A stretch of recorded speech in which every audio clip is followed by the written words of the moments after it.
It's Monday, August 17th. Today, Canada's auto theft crisis, why carjacking numbers are going down across Canada and how to keep it there. Also today, abandoned properties, why there are so many vacant homes in inner Winnipeg, and the rising concerns about fire risk and neighborhood safety.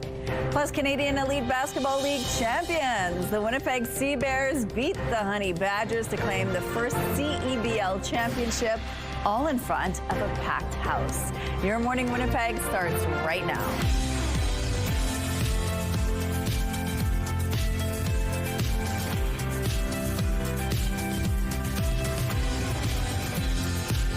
Good morning, Manitoba. Happy Monday to you. Thank you so much for being with us here on Your Morning Winnipeg. This is officially our first time hosting together. The team's together. Hero Power team, and it's going to be so much fun spending mornings with you. Oh, I'm so excited, Rochelle. I'm so happy. We were working together for so long, like a decade, but now it's every morning, yeah, so it's great. Amazing. And of course, coming off the high of the Sea Bears winning, we're going to speak with the head coach this morning, get some reaction from him. Also, Ainsley is live at the Indigenous Comedy Festival. We're going to hear all about the festivals coming up this weekend. It's sort of featuring Indigenous comedians from all over the country, so we're going to find out more about that. But the weather this weekend, yesterday was amazing. Sat beautiful. outside the whole day. I liked it because it was warm, but it wasn't that punishing heat. Today we do take a little of a dip, but again, it's just going to be moderate, very temperate. Much preferred to that extreme heat. It's been kind of all over the place this summer.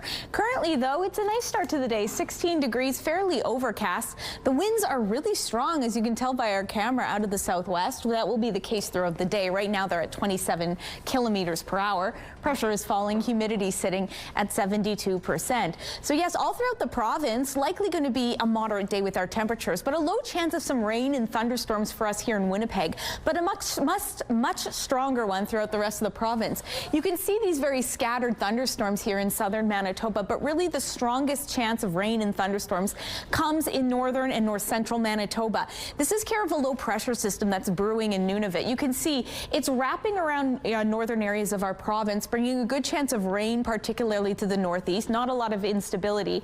Not showing up so much, but there still is a 60% chance in the southwest and into areas in and around the Red River Valley of rain and thunderstorms. Winnipeg only a 30% chance, but still a chance nonetheless. Overnight, you see that same low pressure system swirling while we start to clear out, setting the stage for a pretty sunny weekend ahead. And from there, you can see it pushes out of the northeast in time for tomorrow, leaving behind more sunshine. In terms of our temperatures, 25 is what's seasonal. We're going to be just shy of that with that low chance of showers. Overnight, temperatures dipping down to 10. I should mention northwesterly winds will be very strong today at 30, gusting at times to 40 kilometers per hour, staying strong overnight and into tomorrow. More sunshine on the way before temperatures start to perk up a little bit midweek.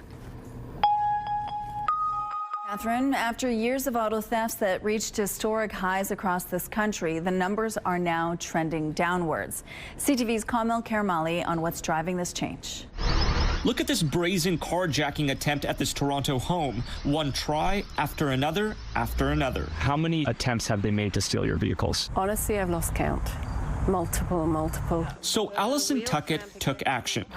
A wheel lock, another for her steering wheel. 1, 2, 3, 4. And how many cameras? About 12 security cameras. That hasn't stopped would-be thieves from coming back. That still doesn't deter them. They don't care.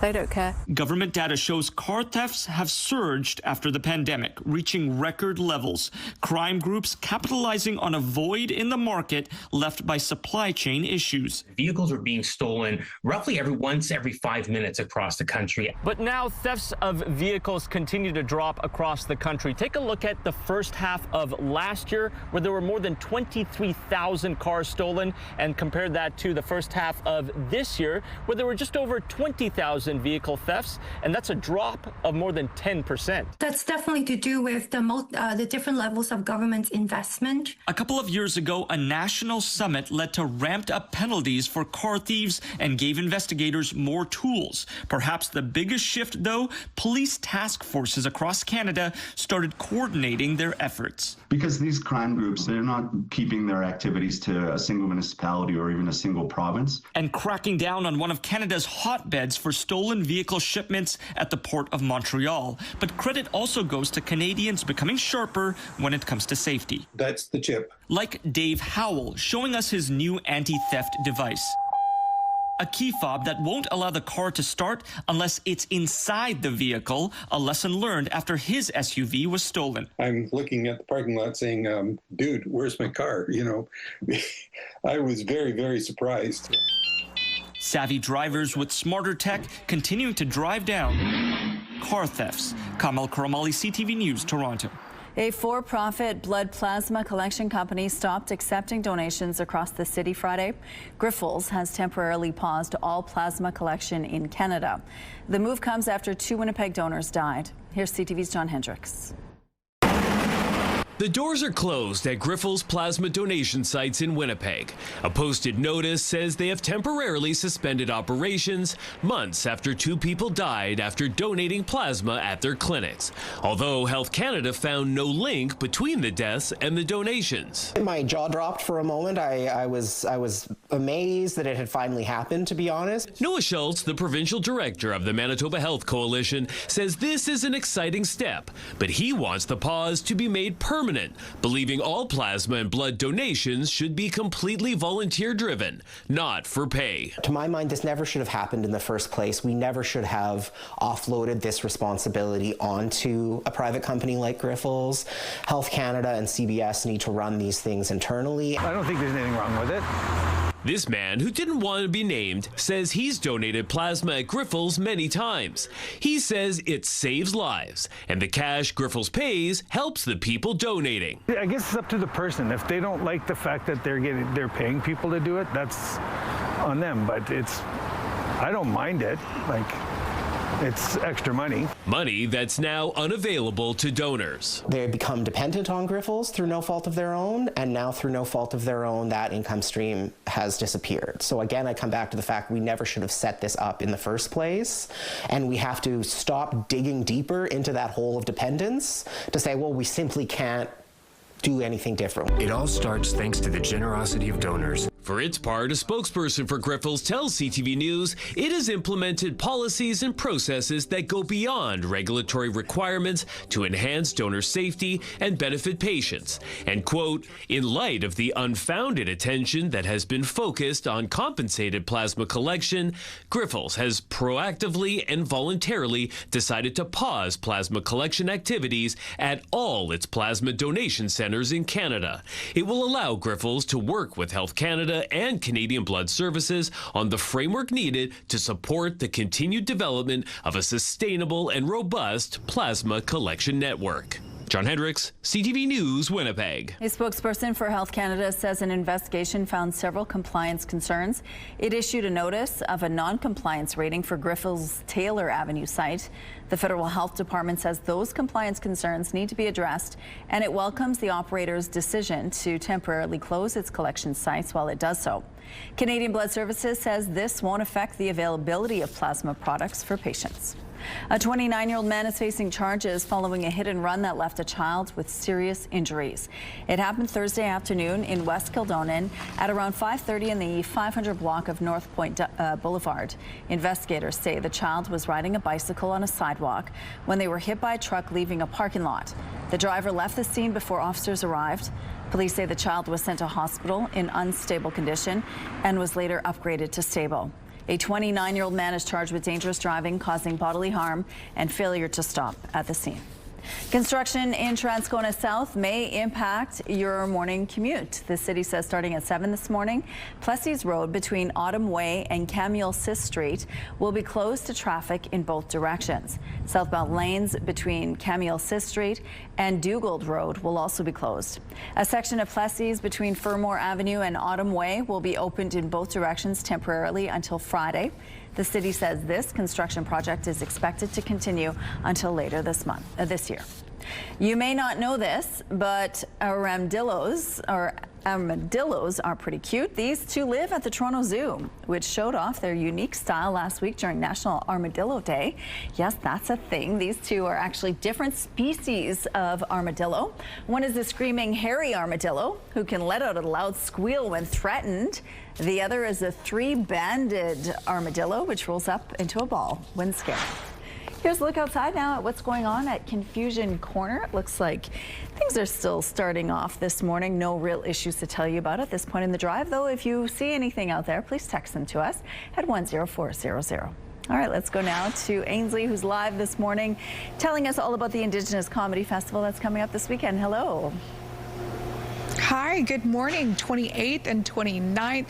Rochelle, every time I hear a story like something about a rolled up armadillo, I'm thinking, well, I can hear it, but I can't see it. So I'm going to have to Google some of those things or just put the show on in the background.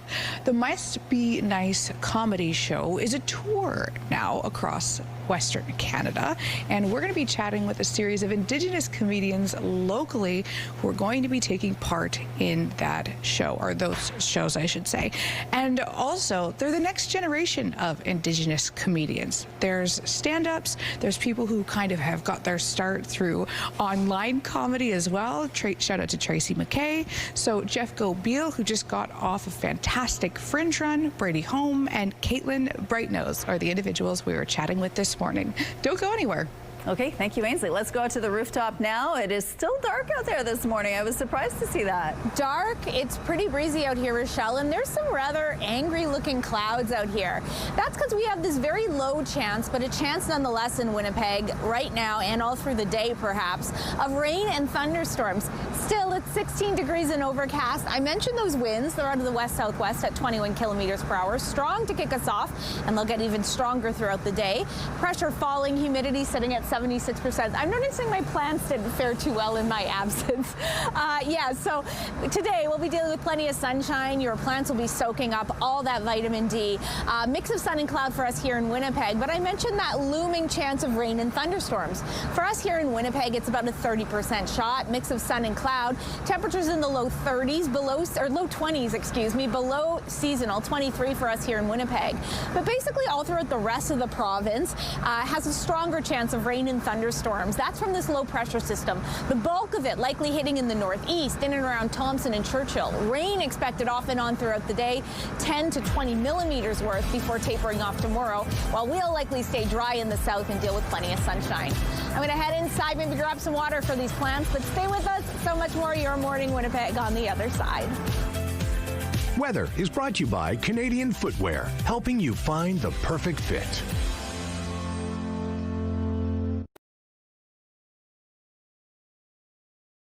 Good morning. A growing number of vacant homes in the inner city has some raising concerns about fire risk and neighborhood safety. CTV's Alex Carpa on what advocates want City Hall to do.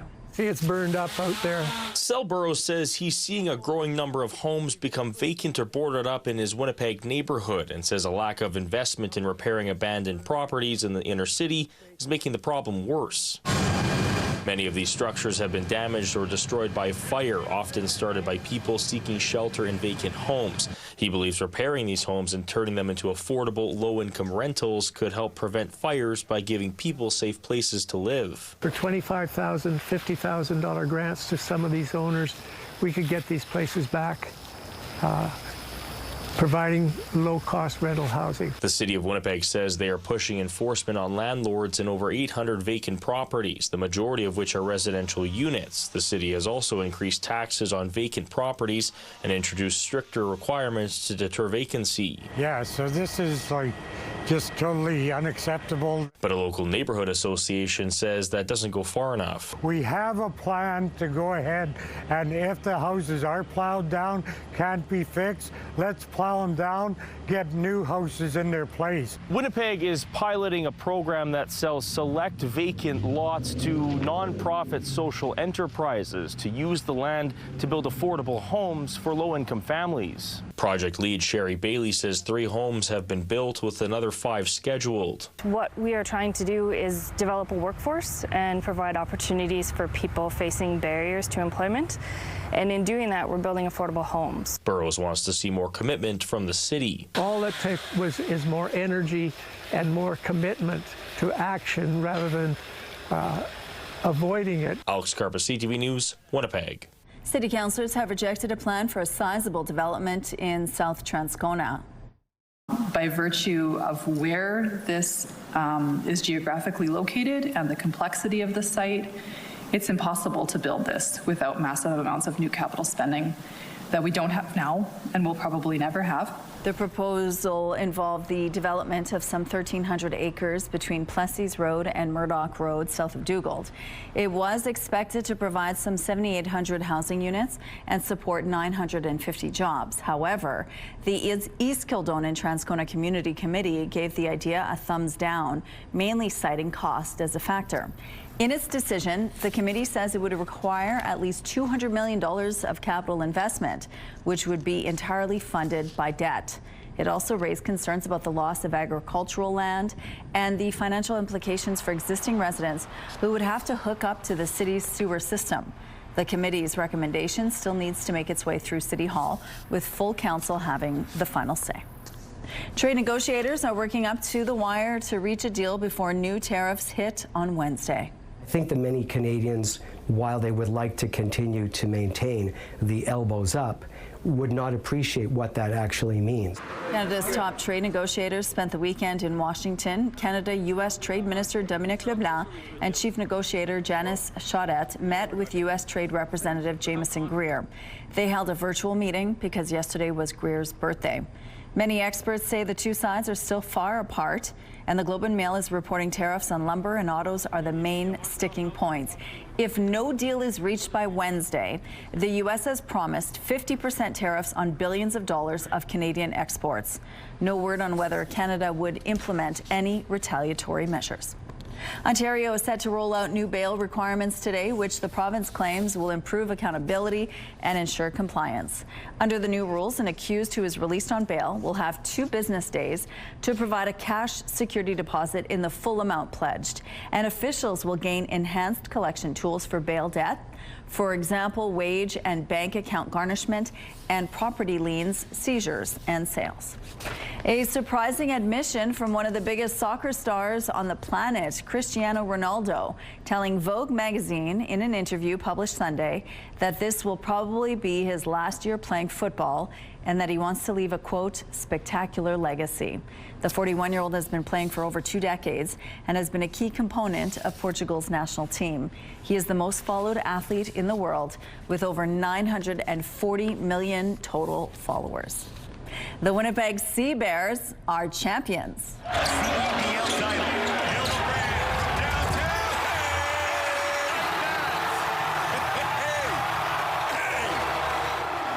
That was Winnipeg's own Simon Hildebrand hitting the game-winning 3-pointer Saturday afternoon, clinching the team's very first Canadian Elite Basketball League title. The Sea Bears beat the Brampton Honey Badgers 98-84, claiming the 2026 CEBL championship. Finals MVP Xavier Moon led the team in scoring with 29 points, and this was all in front of a packed house with 12,519 fans filling the Canada Life Centre in downtown Winnipeg, an all-time record for the league. Congrats to them. We have some road closures to remind you about this morning. Following the rush on Broadway, the eastbound curb lane will be closed from Furby to Colony Street. The northbound curb lane on Panet Road will be closed between Reinders and Monroe. And on McLeod Avenue, the eastbound curb lane will be closed from Brunswick to Gateway Road. If you see any issues out there, please send us a text to let us know. Traffic is brought to you by Curtis Carpets, Manitoba's flooring experts. Casting our eye to the sky, our camera's getting shaken around on that CTV Live Eye, which is brought to you by Bath Fitter, your bath and shower experts for more than 40 years. Yeah, it's a breezy one out there to kick off our day and decently warm, though you do definitely need a light jacket. I made the mistake when I was head up onto the rooftop. It was a little bit chilly. Let me scoot so everyone can see where they're at. 17 degrees in Morden and Winkler on this Monday, 11 in Roblin, 13 in Brandon and Dauphin. Over in Gimli, 17 degrees. Similar values in certain parts of the north, with the exception of Thompson and Lynn Lake, which are still in the double digits. Chilly at 8 and 9 degrees respectively. 11 degrees in the Paw, 12 in Churchill. Apologies, there's our radar there. You're starting to see a little bit of precipitation clip through there, southern Manitoba, care of a low pressure system. As such, much of the province has a chance of rain and thunderstorms, though your chance varies depending on where you're at. For us here in Winnipeg, it's about 30% chance. That's kind of plaguing us all throughout the day. So as you can see, as our temperatures heat up to the low 20s and those winds start to ramp up and shift out of the southwest in the morning at 20, gusting at times to 40 kilometers per hour, and into the afternoon, same strength, but switching out of the northwest. And yes, that low chance of rain and thunderstorms still persisting through us, while it's much stronger all throughout the rest of the province, most notably in the northeast, where you're likely to see it in rainfall off and on throughout the day. A high today of 23 degrees, 25 is seasonal. We've been just shy of that mark through much of the weekend. Overnight, temperatures dipping down to 10. Those very strong northwesterly winds continue, with tomorrow another moderate day. Choo choo choo, the choo choo train in Assiniboine Park, snapped by Alan Robertson. Thanks so much for sending that in, and keep your weather pictures chugging along to Winnipeg Weather at ctv.ca.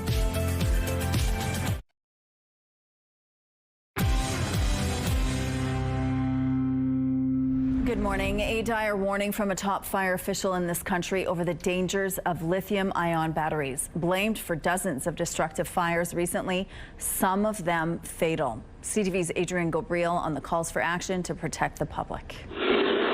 Putting a dangerous charge into fires. Lithium batteries used to power electric bikes, e-scooters, and a long list of products are in part being blamed for powering infernos across the country. In Toronto alone this year, there's been roughly 80 fires linked to lithium-ion batteries. That's an increase of 35%. That also includes 14 injuries and 2 fatalities. The unsafe handling as well as cheap, unregulated batteries pouring into Canada are sparking concern, according to Toronto's fire chief. You can go on eBay or any type of shopping online system right now and order batteries that we have no idea how they're tested. We have no idea what standard they meet. Now, this is a lithium battery used by all of our camera crews. It has the markings that shows that it meets international standards as well as Canadian safety requirements. Now, following a lithium fire in the apartment building right behind me here in Toronto this week, area residents say that new laws are needed. It shouldn't happen, but I mean, it's going to unless the government takes action and stops these bikes from being in apartments. We've noted upwards of 10 additional e-bikes and mobile devices in that unit alone. Transport Canada regulates the labeling and handling of lithium batteries, though Health Canada recently completed a public consultation. In an email to CTV News, a Health Canada spokesperson shares that there was broad support for the introduction of mandatory safety requirements. The Public Health Agency is now determining next steps to address the safety of lithium-ion batteries sold in Canada, including a possible regulatory proposal.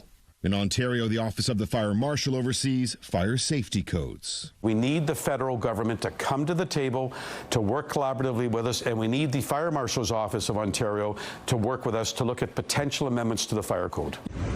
Following a fire on board a Toronto subway sparked by an e-bike's lithium battery, the micromobility devices are now banned from TTC property each winter when it's believed the batteries are even more volatile. Here in Toronto, the fire chief has called lithium batteries one of the greatest dangers to public safety until new regulations are rolled out. He believes that the potential danger will remain in place. Adrian Gabriel, CTV News, Toronto. Wolves are getting Canada Post's stamp of approval. Canada Post has just issued new stamps focusing on the role wolves play in Canada's natural habitat. They feature a gray wolf, eastern wolf, Arctic gray wolf, and coastal gray wolf. Gray wolves are the largest and most widespread wolf in Canada and are found everywhere besides the Maritimes. Here's a look outside right now at Portage Avenue at Polo Park. Looks like a really good start to the day so far. We're going to have way more news, weather, and traffic after this break. Stay with us.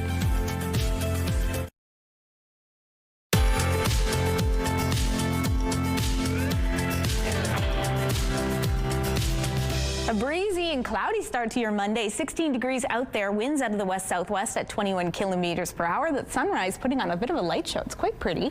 Barometric pressure is falling. Humidity sitting at 76%. Good amount of sunshine heading our way, but as you can see, there is a couple of disturbances to show you about.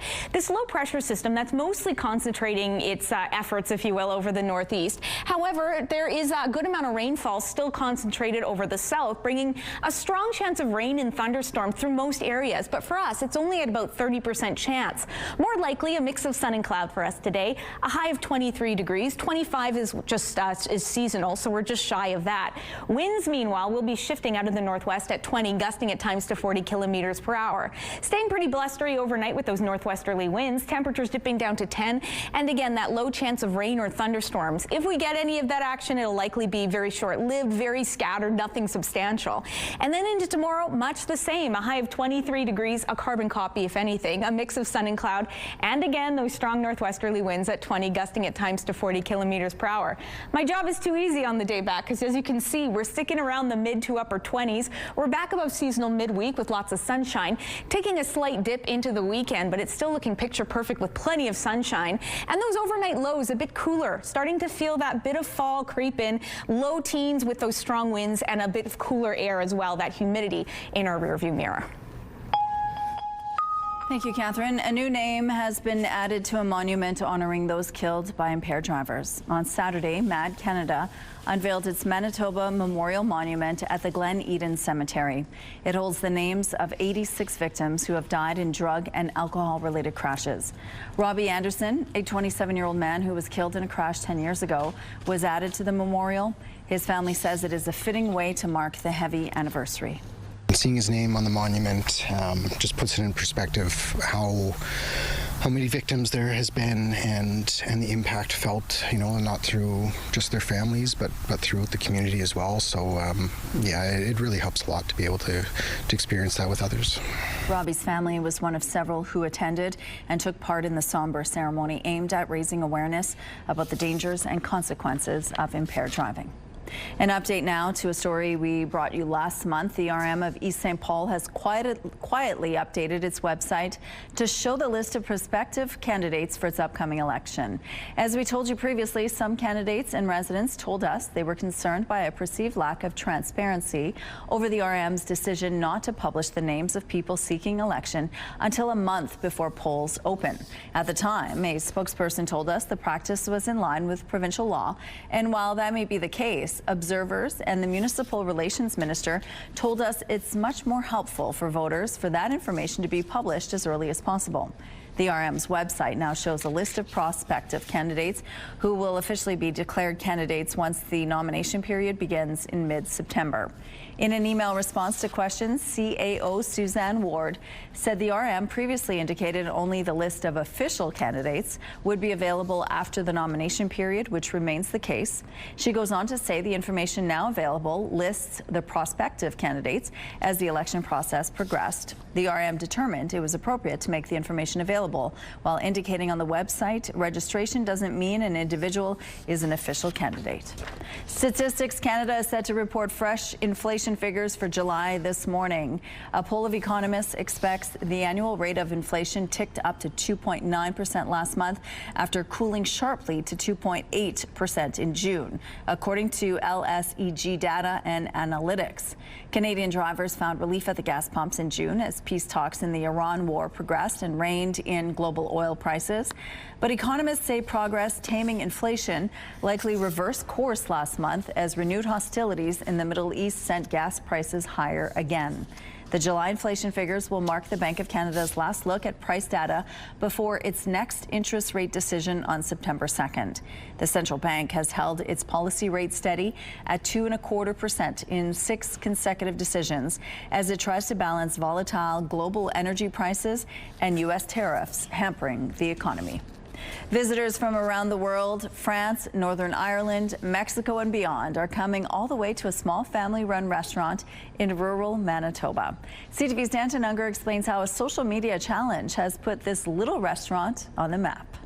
A 2-hour drive southwest of Winnipeg, you'll find the Somerset Food Bar, famous for its fried chicken and friendly faces. It's quintessential small-town Manitoba. All the locals love coming here. It's their getaway from home. But this summer, it's also become a global destination. All over the world, we've had people from as far as Belgium and France stop in. It all started back in July, the dog days of summer when business at the restaurant typically slows down. Manager Jay Friesen created a simple social media challenge and posted it online. We challenged ourselves to get 60 towns to visit our little restaurant in 60 days. We thought 60 towns would be difficult enough to get this summer in 60 days, and day one we were blown away at the response. Friesen's challenge went viral, and in just 10 days, people from across Manitoba had filled the list. But it didn't stop there. As word of the challenge spread, people kept showing up. Yorkton, Saskatchewan, Mather, Pansy, Phoenix, Arizona, what? Since then, we've upped the level to 100 and now all the way to 200, and we're getting near that goal as well. As of Friday, Friesen has welcomed visitors from 186 towns. On this list, communities from across Canada and at least 9 different countries. It's exciting for them to just be part of this crazy little Manitoba story. Even the locals have been enjoying the fresh faces around town. I think it's great to have little small town businesses part of the larger community. With a few weeks left of summer, Friesen is looking forward to seeing how many more visitors from home and abroad may pop in for a visit. It's really turned into this like grassroots support local, all Canadian, just local support challenge. It's hard to put into words sometimes. Danton Unger, CTV News, Somerset, Manitoba. And now this is what you need to start taking pictures of space. If you want to go into the photography side of things, you can get started with just a cheap DSLR and a tripod and some dark skies. Gabe from Alberta got into photography at a young age. His subject of choice is the cosmos. Gabe has moved past just tripod and camera setup. He now uses a telescope to find dark spots in space. After accounting for the Earth's rotation and atmospheric interference, we get these stunning pictures you're seeing right now. That is incredible. Here's a look right now at what's happening on the Norwood Bridge. Traffic volumes are still starting off light this morning. Overall, though, things appear to be moving quite smoothly. Here's a look at your gas prices in Winnipeg. The average is $1.67, and the lowest price in the city is $1.55. All this info is on GasBuddy.com. The Price at the Pump is brought to you by the Kidney Foundation. Help by donating your card today.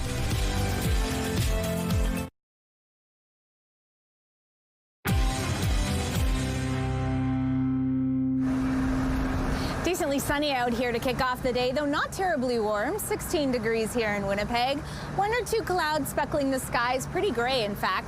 Winds, as mentioned, out of the west-southwest at 21 kilometers per hour. Pressure falling, humidity at 76%. So yes, it's going to be a pretty breezy one today. Those northwesterly winds expected off and on throughout the day, getting as strong as about 60 kilometers per hour. Meanwhile, a low pressure system that kind of cooked up over in Nunavut has the likelihood of bringing rain through parts of northern Manitoba, most notably the northeast. With it, 10 to 25 millimeters is possible today and tonight.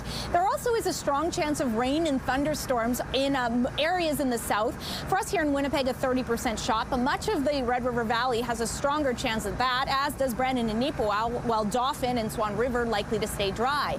Temperatures slightly below seasonal in the low 20s, 23 degrees in Winnipeg's case. Into tomorrow, too, plenty more sunshine, and we still stay a little bit cooler at 23.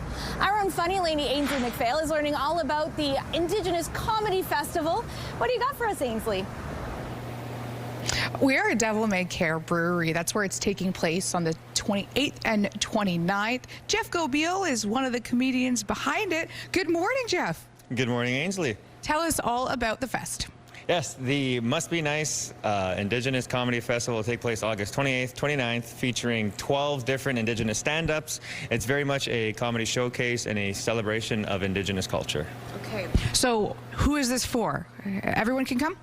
Oh, absolutely, yeah. Indigenous and non-Indigenous people, if you like stand-up, really. And what are some of the themes showed through Indigenous comedy? How can it differ? What are some of the stories people can expect to see in here? For myself, I talk about my life in the city. So I don't have the traditional res story, or even I say stuff like traditional. It's just my life as a Native guy in Winnipeg, and then now I don't multiply that by 12 different people.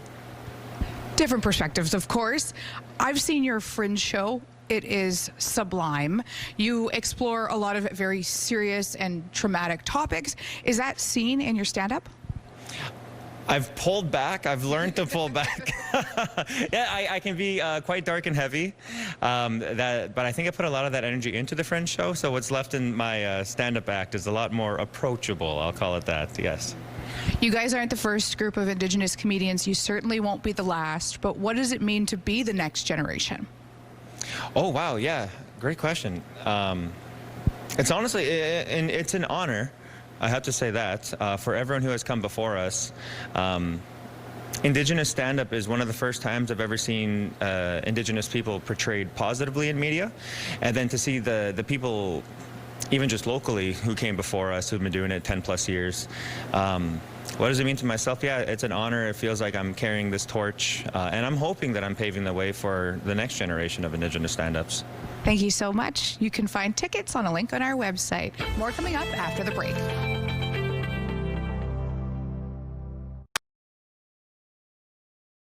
Here's a look at the early markets. The Dow Jones is 65 points lower. The Nasdaq added 167 points. The S&P index is slightly up. The Canadian dollar increased, set to 72.15 cents U.S. Overseas, the Hang Seng climbed 336 points, and the Nikkei is 506 points higher. Good morning. It is 6:46. A Winnipeg man is safe after he was allegedly abducted and taken across the border. North Dakota Highway Patrol says it was notified Saturday that a 31-year-old Manitoba man had possibly abducted a 37-year-old Winnipeg man. The State Patrol says the victim managed to break free and run to a nearby store in Alexandria, Minnesota. That's where police caught up with a suspect who was arrested. Police have not released any further details, including the names of those involved and if they have been returned to Canada. A 29-year-old man is facing charges following a hit and run that left a child with serious injuries. It happened Thursday afternoon in West Kildonan at around 5:30 in the 500 block of North Point Boulevard. Investigators say the child was riding a bicycle on a sidewalk when they were hit by a truck leaving a parking lot. The driver left the scene before officers arrived. Police say the child was sent to hospital in unstable condition and was later upgraded to stable. A 29-year-old man is charged with dangerous driving, causing bodily harm, and failure to stop at the scene. The Manitoba government says it is to improve safety at Sturgeon Falls in Whiteshell Provincial Park, with upgrades expected to begin construction next month. The announcement comes after the deaths of two boys last month. Brothers Aaron and Maximo Au Ramirez, aged 13 and 10 years old, were swept into fast-moving rapids that lead into Nudamik Lake. Planned improvements include installing fencing to prevent public access to slippery rock areas, updating signage, and creating a new portage route to provide access and egress for canoeists and kayakers to safe shoreline areas. Many evacuees are now allowed to return to their homes in Summerland, BC today, but still must be ready to leave at a moment's notice. Crews are making really good progress both on the northern, eastern, and southern flanks of the fire. The western flank, however, especially up in that northwestern corner, is continuing to challenge crews. An evacuation order affecting the district of Summerland has been partially downgraded to an alert in at least one neighborhood. The gradual return started Friday. Summerland Mayor Doug Holmes says evacuation orders on about 800 more properties were downgraded on Sunday, but officials warn that the situation can change quickly and that everyone still needs to be on alert. Air quality remains a huge concern for many areas of the province. There are orange air quality warnings in Fraser Canyon and Okanagan. The province says N95 respiratory masks are available for free in some interior communities to help people impacted by wildfire smoke. A Winnipeg park was extra green on Friday as Pakistani Manitobans celebrated both their heritage and local communities. Our CTV cameras were at Bridgewater Lakes Park just as Winnipeg Meets Pakistan, also known as PakFest, kicked off. An awards ceremony, live music, and around 40 vendors were part of the celebrations. Organizers say the event brings together the local Pakistani community while also reaching out to neighbors. Winnipeg has welcomed our community with very open arms, and we're honored, we're delighted, and we feel that we're part of the city and we're part of this country, and therefore we want to also acknowledge that we live in a diverse country, in a diverse city, and we thrive by celebrating our differences. This year's festival coincided with Pakistan's Independence Day.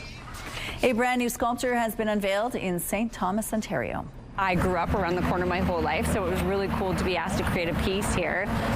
A little bit more about the piece is the circle is meant to represent the past connecting with the future.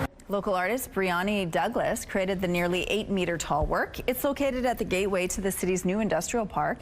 Douglas made it specifically to try and draw on St. Thomas's history as Canada's railway city. We have some road closures to remind you about this morning following the rush on Broadway. The eastbound curb lane will be closed from Furby to Colony Street. The northbound curb lane on Panet Road will be closed between Reinders and Monroe. And on McLeod Avenue, the eastbound curb lane will be closed from Brunswick to Gateway Road. Bit of a cloudy start to our day, and a breezy one at that in Winnipeg. Out of the west-southwest, those winds at 21 kilometers per hour. Barometric pressure is falling, humidity at 76%. 16 degrees to kick us off, setting the stage for a milder day. Still pretty nice, still pretty sunny. However, you see a little bit of scattered precipitation there picking up on our radar, bringing a strong chance of rain and thunderstorms through many parts of the province. Meanwhile, a separate low-pressure system is likely to bring rain to areas particularly in the northeast. So the bulk of it coming 10 to 25 millimeters in this area. 14 degrees alongside it in Thompson and Gillam. Churchill at 13, over in Island Lake 17 degrees. The northwest likely to get some of that precipitation as well, while Opaskwayak, Cree Nation and the Paw stay dry. Temperatures there in the upper teens. Cooler there in Lynn Lake though at 13. The southwest a bit of a mixed bag. Half of you could be getting that scattered precipitation while the other half staying dry. You can see Brandon and Neepawa are on the former half, 22 degrees your highs. While the dry folks in Dauphin and Swan River, 23 degrees under a mix of sun and cloud. For us here in Winnipeg, the same, 23 degrees, that low chance of rain and thunderstorms, while it's much stronger all throughout the rest of the Red River Valley with similar highs expected. 25 is a typical seasonal high for us, and as you can see, we're just a few degrees cooler. With that, some strong northwesterly winds as well. They're going to be blustery as well over in northwestern Ontario with rain and thunderstorms expected. Mix of sun and cloud to kick us off, and then into the afternoon, that's when that instability could be coming. Overnight, that low chance of rain and thunderstorms persists for us. Temperatures dipping down to 10 degrees. Tomorrow, much the same as what we're seeing today. 23 degrees, a mix of sun and cloud. And then into the back half of the work week, we're starting to heat up a little bit with plenty of clear sunny skies on the way as well. Thank you, Catherine. Let's check in now on Bo and Gabby at Bounce 99.9. Good morning, you two. Happy Monday. Hey, we're laughing on a Monday. It's because I was listening to the forecast and I started singing "I Left the Cake Out in the Rain" from MacArthur's Park, and she thought I was making up lyrics. This is a song, Gabby. I didn't believe it, but hey, the more you know. Yeah. Speaking of songs, we were all at the Burt Block Party at some point over the weekend. Gabby and I were there Saturday night, had a wonderful time, and I know you were there Friday, Rochelle. I'm just wondering if you were like Gabby, because the entire Saturday night she was... Yeah, well, you know what? We were having a great time. I'm a woo girl. I woo Rochelle. I kick my legs. It was fun. It was. Yeah, see? I was really close to the stage, though, so you're kind of sort of tucked in with everybody else. It was a blast, though. It was wonderful. The crowds were incredible as well, weren't they? That's what I said to Bo. It was just the best vibe beyond between the Seabears game and everything happening in downtown on Saturday, and I'm sure lots going on Friday. It's just so good to feel like downtown is so alive and full of people and full of music. Oh, peak Winnipeg. Yeah. So Gabby says to me, she wants more band T-shirts, and I said, well, either go to the thrift store or come to my place. I've got old band T-shirts you can have. Maybe the bands you haven't heard of. The Yardbirds, does that work for you? Who is that? Okay, that's what I I've thought. been dying for a shirt for the Yardbirds. Can't wait to make it a crop top and rip off the sleeves. It's thrift store day today, and I think you're a big thrifter, aren't you, Rochelle? Well, you know what? My daughter and I kind of love doing it together. I usually hit up the book aisles, of course, and she just has a knack for finding really unique pieces that suit her style. She's just really good at it. We've bought so many things from the thrift store, and it's kind of fun that you go home and you bought a whole bunch of stuff, but you only spent 20 bucks. It's amazing. That is so true. Just think, we could thrift furniture. I could use a new coffee table downstairs. We should hit up a thrift shop. Yeah. Again, I've got stuff in my garage. Come on over anytime. I'm going to have a garage sale, I think. Garage is my thrift store going forward. Oh, Rochelle, thanks. And hi to everybody we met on Saturday night. So many viewers from your show here. We'd love to say hi to all of you today. Yeah, absolutely. It was a great vibe indeed. All right, thanks, you guys. Have a good day. Two Vancouver Island neighbors found common ground and a way to spread joy. CTV's Adam Sawatsky has the story. More than having a bad day, Liette Wilkins was enduring a whole bunch of them. And I needed something to lift me up because I usually do gardens. But because she was dealing with a debilitating health issue that made gardening impossible, it was just dirt. Liette was depressed. I was feeling down and out in Beverly Hills, as I call it. And so, it turns out, was her neighbor, Claude Gamoche. Well, we were both going through something like intense at the same time. The difference was Claude could still do what brought him joy. I've been doing art all my life. Since he looked like this, and his opera-singing mom taught him this French song. I make pour la vie. To show me how to love, show me how to share. So, Claude suggested that he and Liette share their creativity. You need to get up and go. Well, that's easier said than done when it comes to depression. There was that other D word. The D word is dull looking. They felt the hallways in their building were dull looking. There was not a piece of art in the whole building. So they approached all their neighbors and invited them to donate a meaningful picture. Before Liette and Claude refurbished all sorts of thrift store frames and got permission to fill the hallways with more than 400 of them. The beauty of that is to know that you get to meet the people. After cultivating a sense of community inside, Liette and Claude turned their attention to her garden plot outside. Make it a fairy garden, a fairy sanctuary garden. And transformed the bare soil into a bountiful stage for countless characters and colors by asking one question. What can we share to help lift people up? Well, it not only inspired other tenants to get creative with their gardens, it prompted so many people passing to stop and smile that Liette started collecting thank you notes and documenting dozens of interactions. The grandchildren have big smiles. I come out here when I feel down and out in Beverly Hills, and it makes my heart happy. Because if we can work to elevate others, they say, positivity is perennial. Adam Sawatsky, CTV News, Saanich. Okay, here's the look outside right now at the Plessis Bridge. It looks like things are moving well. It's still a little cloudy out there. We're going to find out more on what that means for the rest of the day. We'll be right back after this.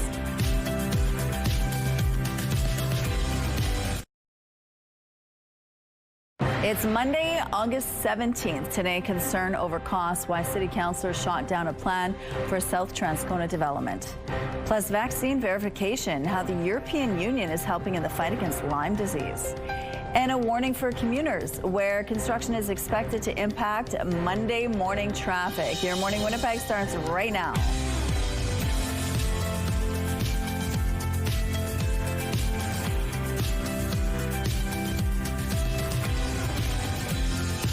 Good morning. It is Monday, 7 a.m. Thank you so much for being with us here on Your Morning Winnipeg. It was an exciting weekend on Saturday. The Sea Bears won the championship, the CEBL championship for the first time ever. Also had a huge crowd there. And so we're going to have the head coach and GM joining us at 7:52 and get some reaction from him and find out a little bit more about how the fans helped this game become what it was, as well as what kind of celebrations are planned now that we are the winners here in What a Winnipeg. smash the Sea Bears are. I know. Such a short time and just such a wonderful addition to our city. Indeed. So we're going to find out more about that. But the weather, it was beautiful yesterday. The weekend wasn't bad either. A little bit of rain on Friday for the beaches, but overall it was perfect. Yeah, and you know what? Today is very similar for us here in Winnipeg, though other areas you could be needing your umbrella similar to as you did on Friday. It's 16 degrees, a little bit overcast to kick us off, and some of those clouds looking a little gray, looking a little ominous. Winds strong out of the west-southwest at 21 kilometers per hour. They will be ramping up. Spoiler alert. The barometric pressure is falling. The humidity sits at 76%. So kind of our main takeaway today is this looming threat of rain and thunderstorms. No matter where you at, you have a chance of varying probability, if you will, but a chance nonetheless of getting hit. You can see that scattered rainfall and thunderstorms tracking across southern Manitoba, the strongest chance coming in and around Brandon and Neepawa. Other areas in the Red River Valley as well, while we only have about a 30% chance. But as we zoom out on our future cast, you get a better sense of a different system altogether. This guy, this low pressure system wrapping around the north, bringing 10 to 25 millimeters of rainfall through today and tonight. You see it swirling by noon, and then it starts to descend further into tonight, and it really doesn't clip out of that area until tomorrow morning. But even though it doesn't pick up, it is extending through the northwest, so basically all of the north likely to get the rain, while we too have that lower and separate chance of rain and thunderstorms in the south. Into tomorrow, though, you start to see the province clear out nicely. Lots of sunshine on the way for us. Temperatures not terribly warm, still a touch below seasonal, 23 degrees here in Winnipeg, while 25 is seasonal. With that low pressure system on the back end, we're going to be getting some strong northwesterly winds at 20, gusting at times to 40 kilometers per hour. They stay strong tomorrow, overnight and into tomorrow, excuse me. And then we get a carbon copy forecast into Tuesday, 23 degrees with that mix of sun and cloud. And we heat up a few degrees by midweek before a bit of a cool down into the weekend. Your weather art of the day, 12-year-old Louie drew a really cool shot of this tornado. Weather I hope we never get, but cool to draw. So thank you so much to 12-year-old Louie. Very impressive indeed. And if you want to submit your child's weather art of the day, simply visit our website, ctvnewswinnipeg.ca, and fill out the form. Your art can be shown on Your Morning Winnipeg, but it's also going to enter you into our monthly contest for a chance to win a $100 gift card from Crockadoodle on Kenaston and Regent. The Weather Art of the Day is brought to you by Crockadoodle Paint Your Own Pottery, now open on Regent and Kenaston. City councillors have rejected a plan for a sizable development in South Transcona. By virtue of where this is geographically located and the complexity of the site, it's impossible to build this without massive amounts of new capital spending that we don't have now and will probably never have. The proposal involved the development of some 1,300 acres between Plessis Road and Murdoch Road south of Dugald. It was expected to provide some 7,800 housing units and support 950 jobs. However, the East Kildonan Transcona Community Committee gave the idea a thumbs down, mainly citing cost as a factor. In its decision, the committee says it would require at least $200 million of capital investment, which would be entirely funded by debt. It also raised concerns about the loss of agricultural land and the financial implications for existing residents who would have to hook up to the city's sewer system. The committee's recommendation still needs to make its way through City Hall, with full council having the final say. Just days before President Donald Trump's latest tariff threat is scheduled to hit a range of Canadian goods, the minister responsible for negotiations, Dominic LeBlanc, met with his American counterpart Sunday afternoon, although not in person. CTV's Michael Serapio on the virtual meeting and the impact it could have on trade talks. Dominic LeBlanc's office describes it as constructive, a 60-minute meeting between the Minister for Canada-U.S. Trade and his American counterpart, Jameson Greer. Virtual, but still a chance to, quote, take stock of where things stand just days before the latest Trump tariffs are scheduled to start. There's no reason why the Prime Minister can't get a great deal on Wednesday. That's what he promised in the election. The U.S. wants action on booze, dairy, and U.S. autos. Canada is looking for sectoral relief on lumber, steel, aluminum, and autos, too. But despite Sunday's meeting, sources believe the two sides are still far apart. It's because of Donald Trump. He likes his tariffs. He hasn't been looking to remove them. Brian Clow led the Canada-U.S. relations file for Justin Trudeau, and he says for Canadian negotiators, The goal is not zero tariffs, but lower tariffs. Get the best deal compared to any country in the world. But if no deal is reached, the U.S. is promising to impose tariffs of 50% on billions of dollars of Canadian exports come Wednesday. I think that many Canadians, while they would like to continue to maintain the elbows up, would not appreciate what that actually means. The U.S. trade rep warns Canada against imposing any kind of counter tariff if the new U.S. levies come through. But this member of the Prime Minister's Advisory Council says Canada should not be afraid of fighting back because counter tariffs and the booze boycott had, she says, an effect. These are the things that got us to a place to be able to now use that leverage to get a better deal. Now, sources say it's a good sign the U.S. trade rep carved out time for today's meeting. Jamieson Greer walking away from his own birthday celebrations with loved ones, but that's still no guarantee the new Trump tariffs can be avoided. Construction in Transcona South may impact your morning commute. The city says starting at 7 this morning, Plessis Road between Autumn Way and Camille-Sis Street will be closed to traffic in both directions. Southbound lanes between Camille-Sis Street and Dugald Road will also be closed. A section of Plessis between Fermor Avenue and Autumn Way will be opened in both directions temporarily until Friday. The city says this construction project is expected to continue until later this year. The Winnipeg Sea Bears are champions.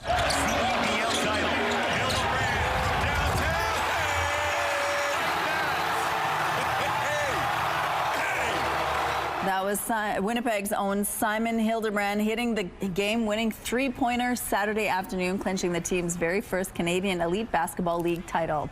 The Sea Bears beat the Brampton Honey Badgers 98-84, claiming the 2026 CEBL championship. Finals MVP Xavier Moon led the team in scoring with 29 points, and this was all in front of a packed house with 12,519 fans filling the Canada Life Centre in downtown Winnipeg, an all-time record for the league. The Changchun International Agriculture and Food Expo in China is now open. One of the highlights, or potentially literally the biggest highlight, is an enormous pumpkin. This one is 457 kilograms, or just a little more than 1,000 pounds.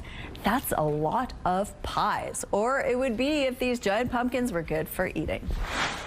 Look outside now at Keniston and Sterling Lion Way. It looks like things are moving well starting off this morning. If you see any issues out on your drive, please text us when it is safe and legal to do so. Escalating tensions in the Middle East again as fighting between Israel and Iran-backed Hezbollah flared up in Lebanon. This escalation is expected to complicate negotiations and peace efforts between the U.S. and Iran as the 60-day truce comes to an end today without a deal on the Strait of Hormuz.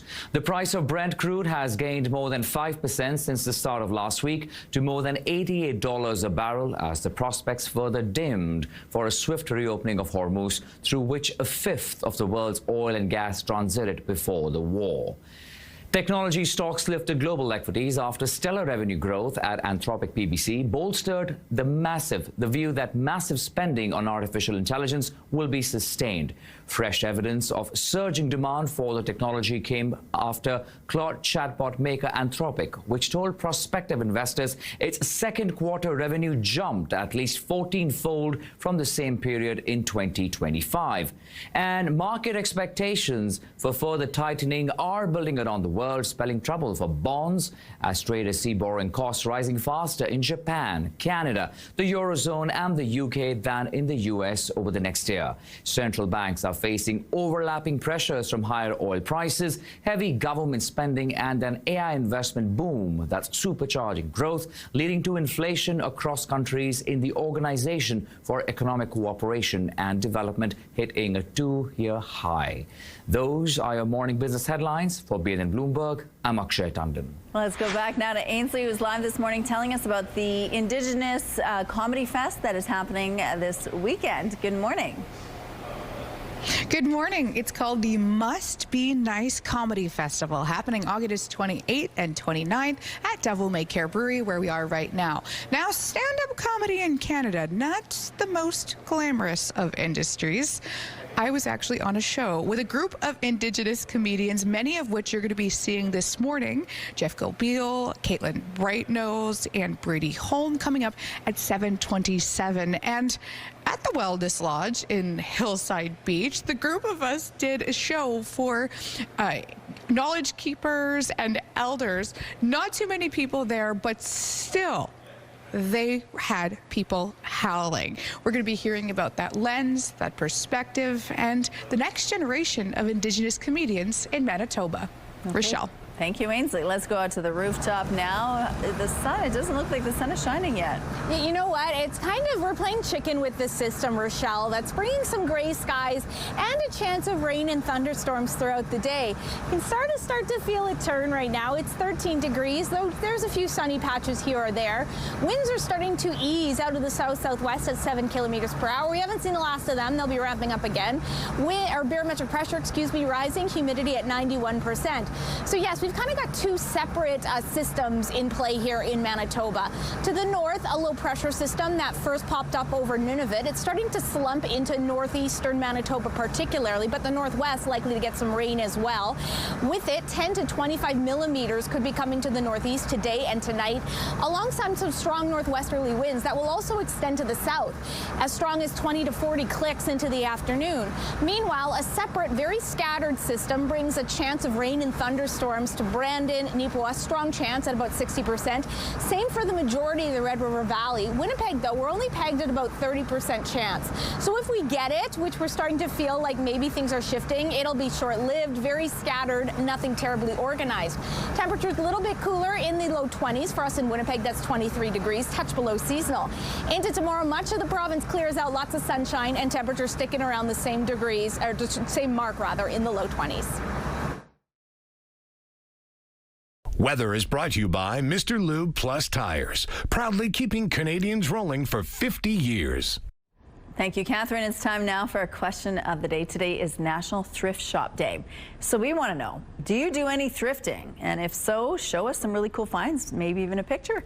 You can text your answer to 10400. Make sure to follow the automated instructions so we can feature your response. And don't forget to include your name, please. At Your Morning Winnipeg, we're all about celebrating your amazing pets, furry, feathered, or scaly. Your Pet of the Week submissions have been amazing. We want more, whether it's dogs, cats, birds, or any other pet pal, send them our way. Drop your pet photos and a fun little story about them to petoftheweek@ctv.ca, and then catch us every Thursday to find out if your pet is our Pet of the Week on Your Morning Winnipeg. Here's a look outside now. We're going to take a quick break. We'll be right back.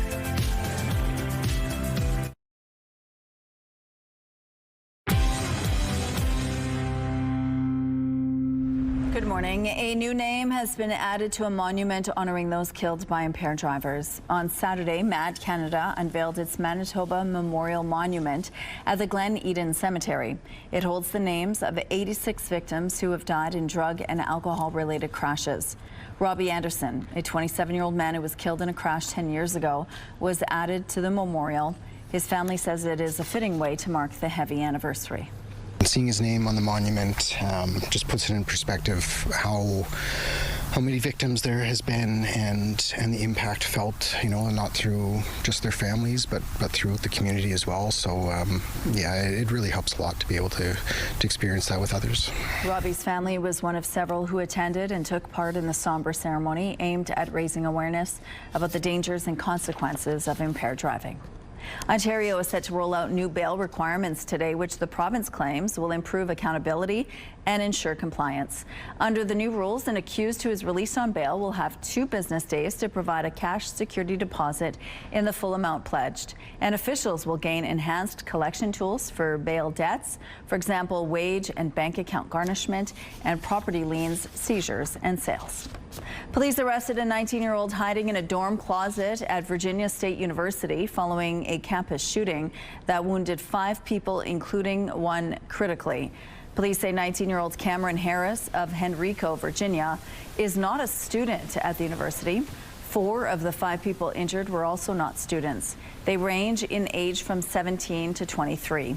One of the victims, a 20-year-old student, has since been released from hospital. The victims' names have not been released. The shooting happened just after 1:30 Saturday morning, prompting a campus lockdown as students prepared for the new school year. A new European effort is looking to develop a new way to stay safe from Lyme disease. EU officials have agreed to study an experimental vaccine against the bacterial infection. Pfizer and French-Swiss firm Valneva say trials have shown a 70% efficacy rate in people aged 5 and above. Lyme disease is spread by the bite of an infected tick, and while it's rarely fatal, it can cause rashes and flu-like symptoms, and in some cases, neurological problems. Research in 2022 estimated more than 14% of the global population has had the disease, warning transmission rates could rise as climate change brings longer, drier summers. A surprising admission from one of the biggest soccer stars on the planet, Cristiano Ronaldo, telling Vogue magazine in an interview published Sunday that this will probably be his last year playing football and that he wants to leave a, quote, spectacular legacy. The 41-year-old has been playing for over 2 decades and has been a key component of Portugal's national team. He is the most followed athlete in the world with over 940 million total followers. All right, taking a look outside now at McPhillip Street. Things have picked up in this part of the city, as you can see, but overall we have no issues to tell you about in the drive this morning. Traffic is brought to you by Mr. Lube Plus Tires, proudly keeping Canadians rolling for 50 years. It was another winning weekend at the box office for Spider-Man Brand New Day. But you're in danger. You just have to trust me. Fine. Peter Parker's latest adventures have now surpassed the $2 billion mark in U.S. dollars at the global box office. Here in North America, the movie brought in another $70 million in its third weekend to stay #1. Christopher Nolan's The Odyssey is also sailing strong, staying in second with $23.2 million in ticket sales. The End of Oak Street debuted in third with $21 million. This golden item has just sold at auction for a pretty penny. Do you recognize this purse? It's the one that Estelle Getty held on to in various scenes of The Golden Girls. It was expected to sell for about $15,000 at auction, but it ended up going for $192,000. It's the most expensive Golden Girls item Julian's Auctions has ever sold. Your Monday primetime lineup kicks off with American Ninja Warrior at 7, and the Quiz with Balls is on air at 9. It's all right here tonight on CTV. All right, that purse, I remember seeing it every time that show was on. I was wondering if Director Kim bought that. I didn't know she had coin like that, but there's no bigger Golden Girls fan. She's a huge fan. She is, yeah. So bring it in. We'd love to see it, Kim. Yeah, I love the Golden Girls. I love a golden day. As you can see, we have some golden sunshine out there on the Bath Fitter Live Eye, your bath and shower experts for more than 40 years. We're starting to get some sunshine poke through, but we have this lingering threat of some rain and thunderstorms. Temperatures a little bit tepid to kick off our day. As I move out of frame, you can see where everyone's sitting. Starting off at 17 degrees, Morden and Winkler, one of the hottest areas of the province. Gimli in that boat as well. 16 in Portage-la Prairie, just 12 in Brandon, 13 in Dauphin. To the north, temperatures warm in Island Lake at 15, still struggling in Thompson at 8 degrees, warmer in Churchill in the double digits at 11. You can see some very scattered showers, some thunderstorms kind of clipping through southern Manitoba. That presents that low chance of rain and thunderstorms for us throughout much of the day. For the most part, though, it's more likely to be sunny, mix of sun and cloud. Temperatures starting to climb by mid-afternoon, though it's slightly sluggish, still going to be below seasonal.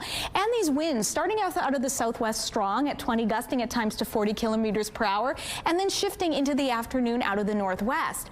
Overnight, still that low chance of rain and thunderstorms, strong northwesterly winds persisting. Temperatures dipping down to 10 degrees. And tomorrow, add in much the same, 23 with that mix of sun and clouds, strong northwesterly winds. We get above seasonal by midweek, but it's slightly short-lived. It's just 1 or 2 degrees cooler. But we've got plenty of sunshine on tap for the weekend and really staying strong in those low to mid-20s with our hottest day likely coming on Sunday. Your Skywatch picture of the day. One of my favorite places to visit as a kid, the train there in Assiniboine Park. Thanks to Alan for chugging along to the park and snapping this pic. And if you've got any to send our way, be sure to send those all aboard to Winnipeg Weather at ctv.ca.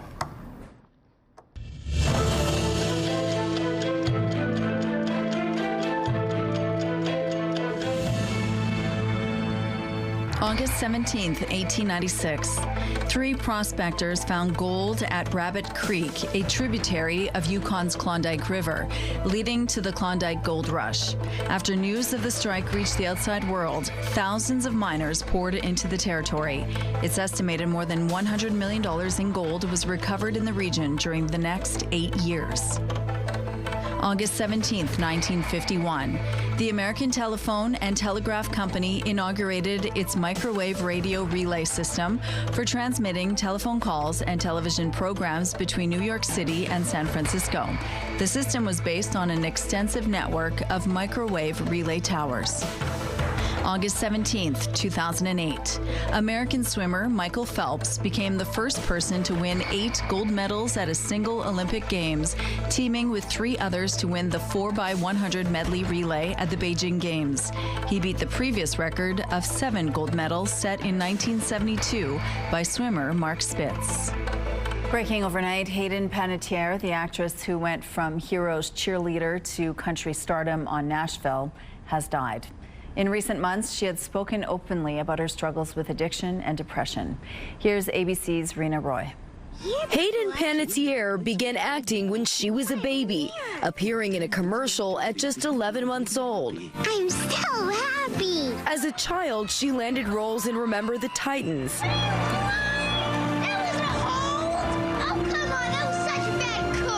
And voiced Dot in A Bug's Life. Dot! Yes, Mother. At just 17, she became a household name, starring in the hit superhero show Heroes as Claire, the indestructible cheerleader at the center of the show's famous tagline. Save the cheerleader, save the world. On Nashville, she played Juliette Barnes, the ambitious country star with a troubled past, earning 2 Golden Globe nominations. Off-screen, Panettiere fought battles she later made public, including postpartum depression after the birth of her daughter. I came out the other side sober, but still with this horrible anxiety and depression. Amid those struggles, she gave up custody of her daughter, Kaya. I remember every second of that day. Every second. No mother could forget a single thing about the day she signed her child away. Panettiere also battled years of addiction and sought treatment multiple times. In 2023, she endured the loss of her younger brother, Jansen, who died at just 28. Her family saying she was an incredible light and a force of nature who brought immeasurable love and joy to all who knew her and to the millions who watched her on screen.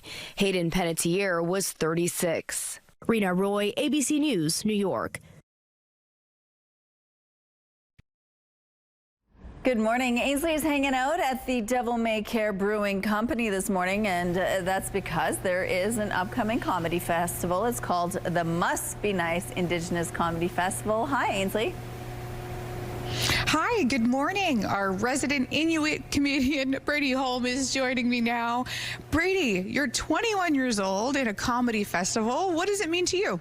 It's a lot of fun. It keeps me busy. I mean, I've got to work with these guys before. We did Saskatoon, we did Edmonton over the beginning of the summer, and a couple different comics coming to town. But Sean's always great to work with. Arson runs a tight show. But yeah, that was a lot of fun doing those casinos with those guys. Mm-hmm. And Winnipeg, of course, was such a vibrant Indigenous community.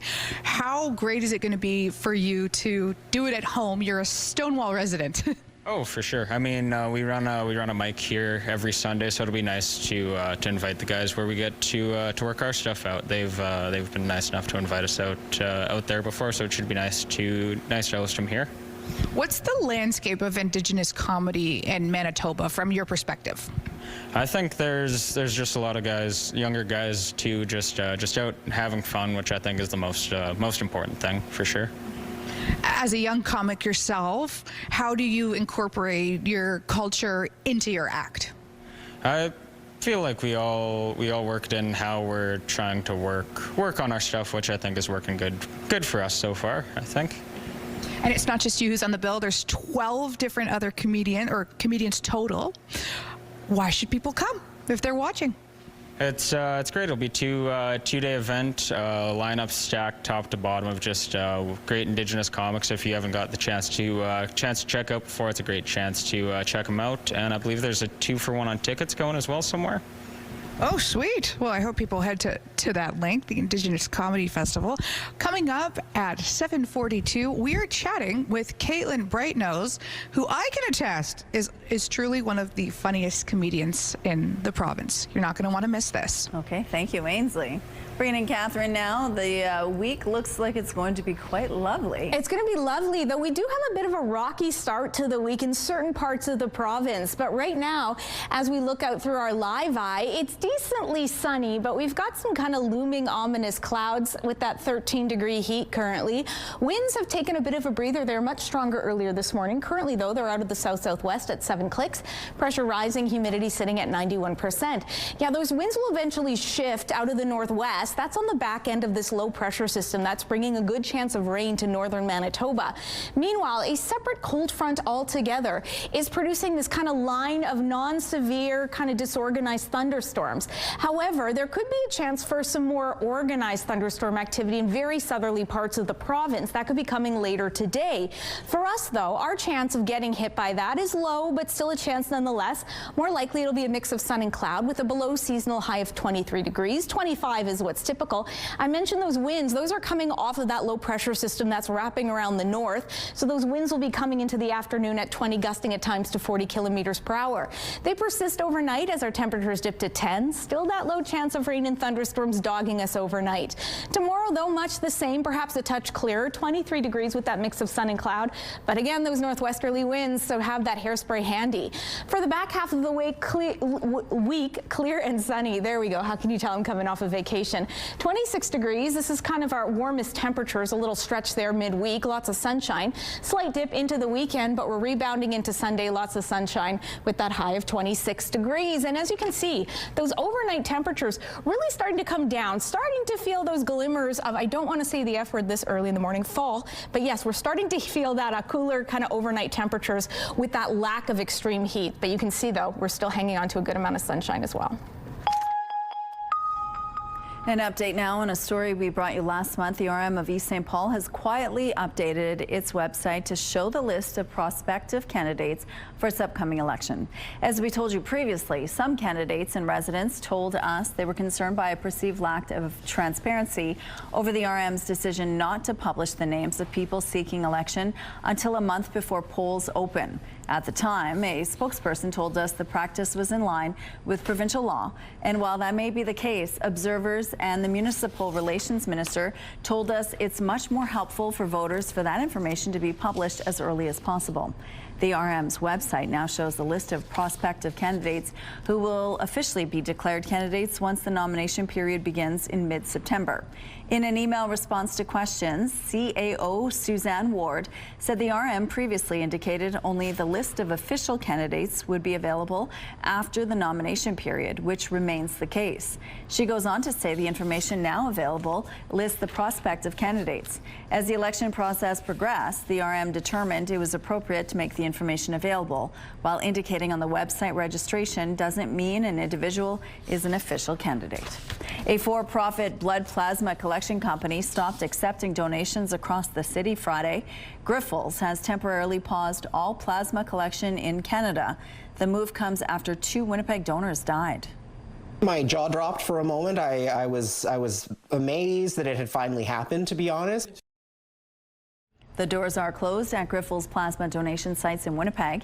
A posted notice says they have temporarily suspended operations months after 2 people died after donating plasma at their clinics, although Health Canada found no link between the deaths and the donations.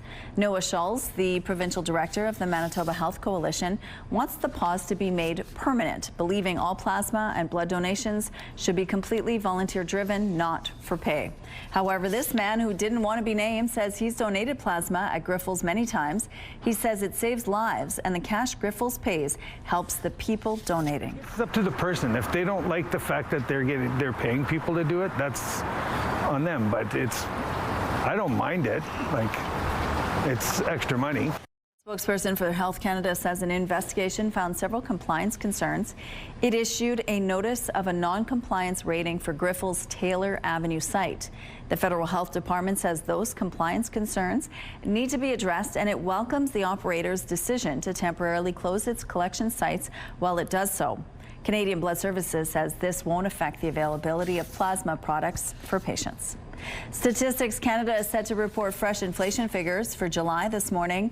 A poll of economists expects the annual rate of inflation ticked up to 2.9% last month after cooling sharply to 2.8% in June, according to LSEG data and analytics. Canadian drivers found relief at the gas pumps in June as peace talks in the Iran war progressed and reined in global oil prices. But economists say progress taming inflation likely reversed course last month as renewed hostilities in the Middle East sent gas prices higher again. The July inflation figures will mark the Bank of Canada's last look at price data before its next interest rate decision on September 2nd. The central bank has held its policy rate steady at 2.25% in 6 consecutive decisions as it tries to balance volatile global energy prices and U.S. tariffs hampering the economy. Reports out of Sicily say 4 pieces of art dating back to the Renaissance were stolen in a museum heist this weekend. The Italian media said the theft took place Saturday evening, with those involved managing to bypass alarm and security systems. It also happened to be Italy's Ferragosto holiday. The museum was closed Sunday while investigators gathered evidence. The institution's director called the situation a tremendous loss for the museum, the city, the community, and the art world. An opening for this job doesn't come around too often. That's Summer Gallant, a professional town crier in Riverview, New Brunswick. She became the new town crier in April after winning a competition. But there's a much bigger role coming up. Gallant will be taking part in the World Town Crier competition in Chester, England. She was one of the 25 applicants accepted. We'll find out in September if Gallant is an international crier. We have some road closures to remind you about this morning. Following the rush on Broadway, the eastbound curb lane will be closed from Furby to Colony Street. The northbound curb lane on Panet Road will be closed between Reinders and Monroe. And on McLeod Avenue, the eastbound curb lane will be closed from Brunswick to Gateway Road. Let's look now at your gas prices. In Winnipeg, the average is $1.67. The lowest price in the city is $1.55. All this info is on GasBuddy.com. The Price at the Pump is brought to you by the Kidney Foundation. Help by donating your card today. It's 13 degrees outside right now. Your news and weather is next on Your Morning Winnipeg.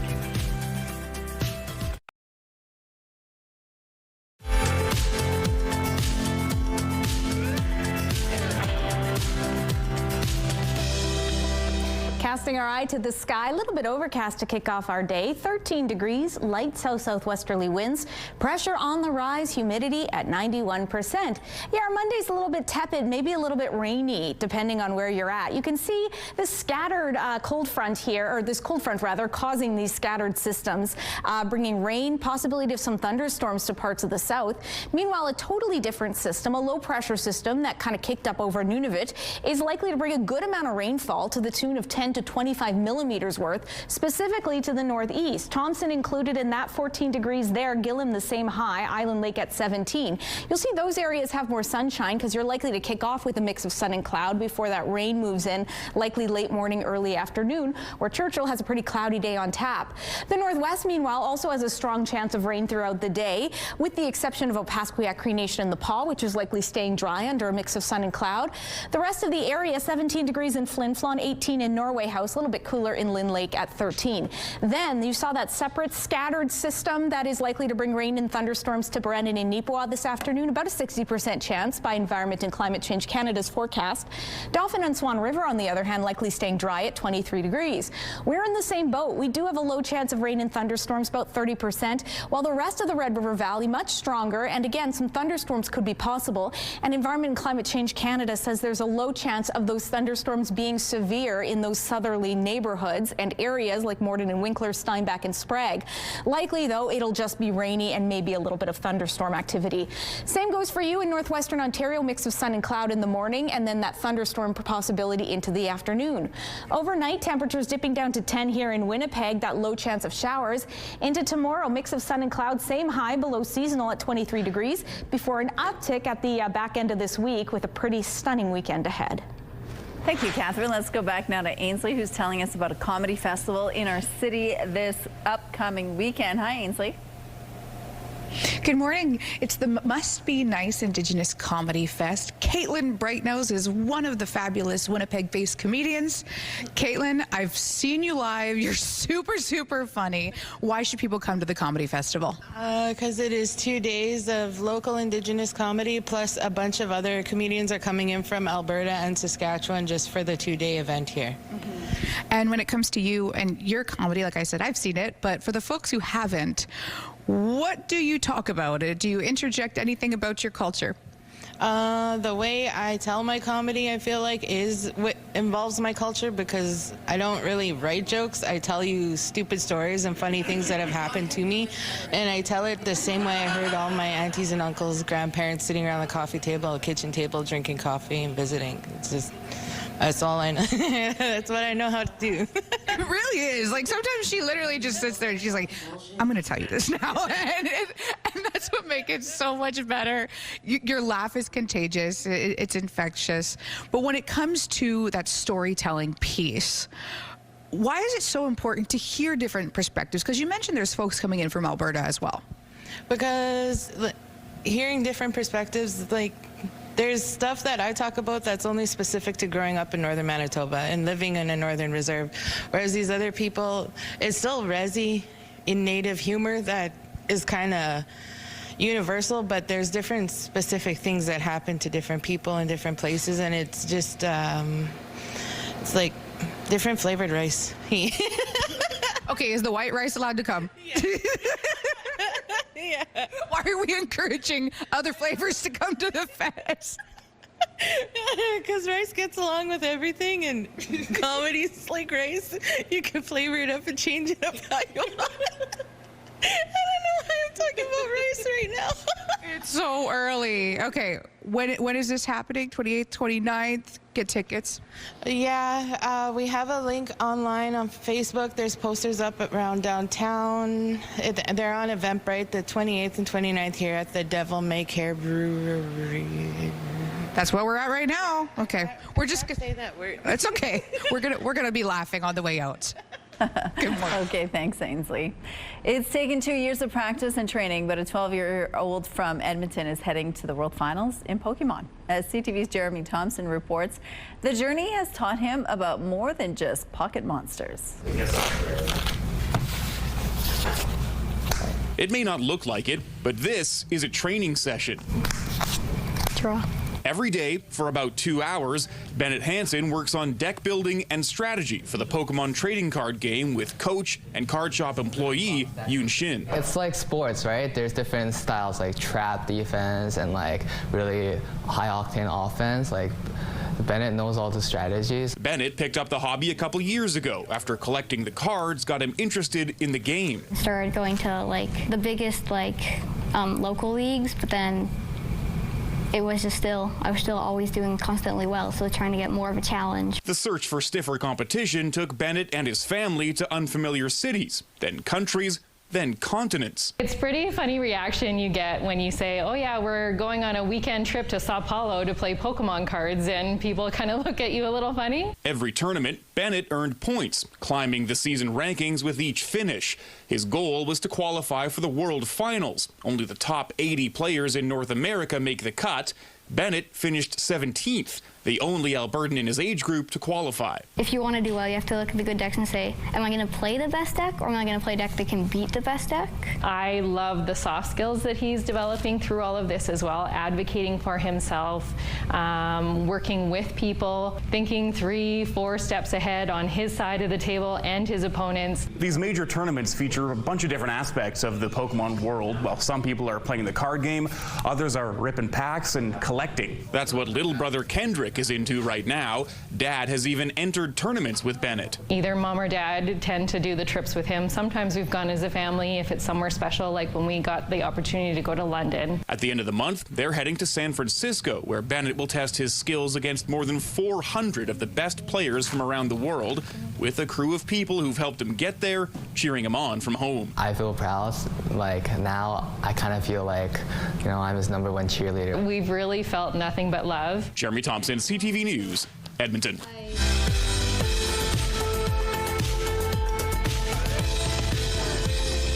Let's see who's celebrating a milestone today. Congratulations to Autumn from your mom, who tells us you've been signed by University of North Carolina to pitch on their softball team.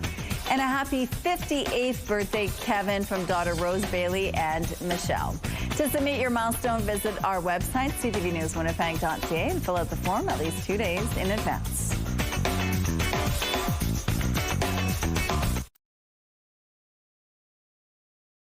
Weather is brought to you by the Better Business Bureau. Research at bbb.org before you buy. We're a bit off the mark today in terms of seasonal highs. 23 is what we're expecting. 25 is more what's average. We're warmer than last year, but a good mile off that mark set back in 1945, a record at 35.6. Yeah, we're definitely, you can see, we've taken a change since I was last up here. It's starting to rain. It's very light, and I'm guessing there are certain parts of the city that are getting nothing at all because this scattered rainfall, very much a possibility on and off throughout the day, but nothing organized or substantial prolonged. Though we're starting off at 13 degrees. There's a good amount of sunshine here or there, but you do see some pretty gray, ominous clouds that have kind of been foretelling this is likely in the cards. Winds are light out of the south-southwest. Pressure is rising. Humidity sitting at 91%. So yes, much of the province has a chance of precipitation in some form or another, and maybe some instability wrapped up there. We'll start in the north, where a low-pressure system that originated in Nunavut is likely to bring rain, a good amount, about 10 to 25 millimeters worth, particularly to the northeast, though the northwest will likely get pretty soggy as well, with rain expected off and on throughout the day and into tonight as well. For us here in the south, it's a cold front clipping through that's leading to this very scattered rainfall and maybe some thunderstorms. Strong chance of it in the Red River Valley. For us, though, it'll likely taper off, leaving behind a mix of sun and cloud and a high of 23 degrees.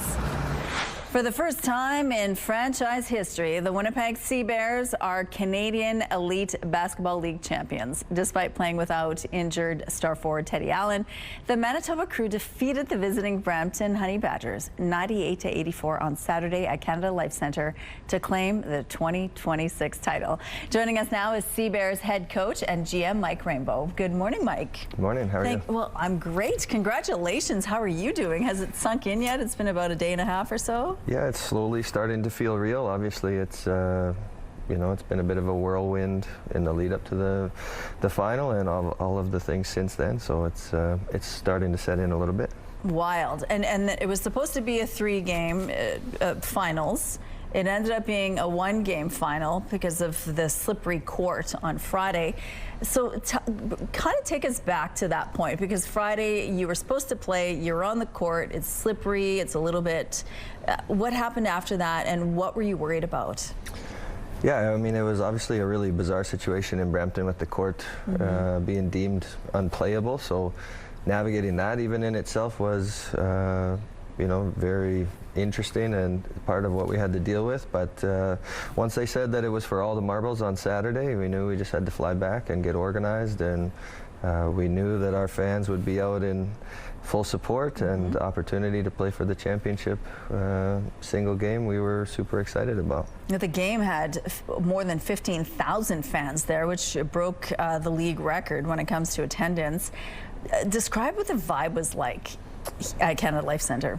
Yeah, it's hard to describe if you weren't there, but the energy was unbelievable. I mean, we started the game maybe a little bit slow and a little bit nervous, and there was a point in the first quarter where we finally started to make a shot or two, and you could feel the sort of crescendo in the building, and everybody got excited, and you know, there was obviously a huge amount of momentum from there. Do you feel that fans helped you guys get there? 1,000,000%, 1,000,000%. I mean, we say it all the time. We have the absolute best fans in the entire league.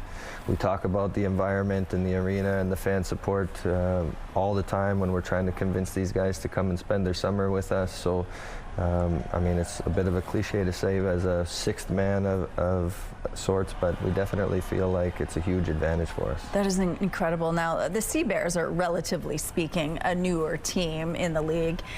The fact that you won this championship so soon in your team's history, what does that mean to you? It's a huge honor. I mean, for me to have been a part of the coaching staff from year one, you know, and sort of see, you know, the build-up of it. And I mean, even going into our first playoff game, I mean, we were dealing with, you know, a bit of adversity and a few things that were going on. And we hadn't actually won a playoff game as an organization. So when we were getting ready to play Saskatchewan in our first game, you know, our group came together and we said we have a chance to make some history. You know, and obviously we found a way to continue, you know, from the first one into the final. You're doing all this while still coaching for Westman. Describe how you juggle the two jobs. Juggle would be a good word for it, for sure. I think, you know, it's great to, you know, be local and be here and have a sense of really what the game the other day meant to the entire community. And, you know, we have a lot of local contingent as part of the team and the organization. So to be from here and really have a sense of, you know, how special it is for the entire province, you know, it means so much. It's incredible. Now, a lot of players are leaving today, so there's no real celebration happening per se this week, right? What is happening for the Sea Bears? Wow, that's a great question. Obviously, we're all waking up feeling like champions. I think for myself, it's still setting in, you know, the magnitude of it, and I think some of the adrenaline is probably slowly starting to wear off. But yeah, you're right. The guys all fly out in the next couple of days onto their next jobs, and you know, it's a short turnaround for them. You know, life of a professional athlete. So, you know, we have a few things happening with the organization. You know, I'm sure the trophy's going to make some rounds, you know, but we're just taking it a day at a time. Absolutely, and we can't wait to find out more about that. Thank you so much for joining us, and congratulations to you and the team. We're so proud. We're so proud of you. Congrats. Thank you. Hello, team. Matt Scooby in the Sports Center newsroom with your must-see moment from Sunday. For it, we head to Memphis in the final round of the FedEx St. Jude Championship. That's where Scotty Scheffler putting on a putting clinic at that too. 6-hole Sunday, 20-foot birdie try, gonna drain it, drop side door, won by a season best 8 strokes, never really challenged. His final round masterpiece earns him his 21st PGA Tour victory and earns him the must-see moment from Sunday. On TSN tonight, we have Major League Baseball action for you. The Tigers taking on the Pirates. Coverage gets underway at 6 p.m. Central. That's all for now from the Sports Center newsroom. Have a great day. The TSN must-see moment is brought to you by Super Blinds and Draperies, featuring Hunter Douglas products. It's Monday, August 17th. Enhancing safety. Which protective upgrades are planned for the treacherous Sturgeon Falls shoreline where 2 youth died in July? The trade clock is ticking. Canada's counting down to some punishing new U.S. tariffs. What negotiators are saying about the progress of talks.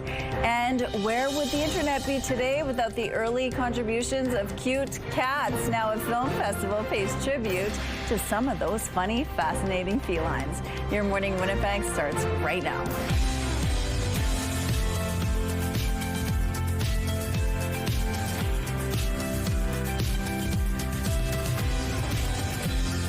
Good morning, Manitoba. It is Monday, and thank you so much for staying with us here on Your Morning Winnipeg. Coming up at 8:15, we're going to talk about the CNIB. They have some important reminders for parents as we prepare to get our kids ready to go back to school, which is in about 3.5 weeks or so. No, which don't is say so that. Hard to believe, but it is true. So we'll have some reminders from them, and then at 8:45, Wiener Fest is back on Saturday. We're going to tell you what that's all about. But Yeah, it's happening. It's going to be nice and sunny, though, most of the week, except for today, maybe. Maybe barbecue weather later on, but today it could be, you will need that umbrella in certain parts of the province if you're firing up the grill, because you can see it's looking a little ominous. 13 degrees. There was a smattering of rain earlier. It's kind of off and on. Winds are out of the south-southwest, very light at 7 kilometers per hour. Barometric pressure's on the rise. Humidity sitting at 91%. So yes, we do have a small chance of some rain for us here throughout the day. But as you can see, these scattered systems likely to bring rain and thunderstorms to other parts of the province. For example, areas in the further south of to us, closer to the international border, do have a strong chance of some severe thunderstorm activity later on into the afternoon. So more of your thunderstorms. Meanwhile, a low pressure system that's kind of wrapping around the northeast is likely to bring rain, about 10 to 25 millimeters worth, through the northeast, as well to the northwest. Maybe not quite as much accumulation, but still pretty soggy. As the day progresses, you see it really comes down, slumping further into the south, while you do see those little speckles of systems. That's the culprit for the rain we'll be seeing here. And then as the day progresses, it still swirls, really concentrating its forces along the northeast while we clear out nicely. And then finally, it starts to shift out overnight before really clearing into tomorrow morning. Us here in the south, starting off tomorrow very clear, as will be the case through much of the day, and our temperatures not really coming alongside of it in terms of high seasonal values. So 25 is more what's typical. We're getting up to 23 degrees today. Same goes for us tomorrow as we lose that chance of rain and thunderstorms. And then into the back half of the week, a small warm up, 26 on Wednesday and Thursday. Tons of sunshine on the way. A little bit of a dip in time for the weekend, but still really sunny and lovely. Your weather art of the day, Louis drew a twister, a tornado, a wonderful picture drawn just 12 years old. Thanks so much for submitting that. And if you'd like to submit your child's artwork or picture, you can visit our website, ctvnewswinnipeg.ca, fill out the form. Your art can be shown on Your Morning Winnipeg, but it's also going to enter you into our monthly contest for a chance to win a $100 gift card from Crocodoodle on Kenaston and Regent. The weather art of the day is brought to you by Crocodoodle Paint Your Own Pottery, now open on Regent and Kenaston. A Winnipeg man is safe after he was allegedly abducted and taken across the border. North Dakota Highway Patrol says it was notified Saturday that a 31-year-old Manitoba man had possibly abducted a 37-year-old Winnipeg man. The State Patrol says the victim managed to break free and run to a nearby store in Alexandria, Minnesota. That's where police caught up with a suspect who was arrested. Police have not released any further details, including the names of those involved and if they have been returned to Canada. The Manitoba government says it is to improve safety at Sturgeon Falls in Whiteshell Provincial Park, with upgrades expected to begin construction next month. The announcement comes after the deaths of 2 boys last month. Brothers Aaron and Maximo Al Ramirez, aged 13 and 10 years old, were swept into fast-moving rapids that lead into Nudamik Lake. Planned improvements include installing fencing to prevent public access to slippery rock areas, updating signage, and creating a new portage route to provide access and egress for canoeists and kayakers to safe shoreline areas.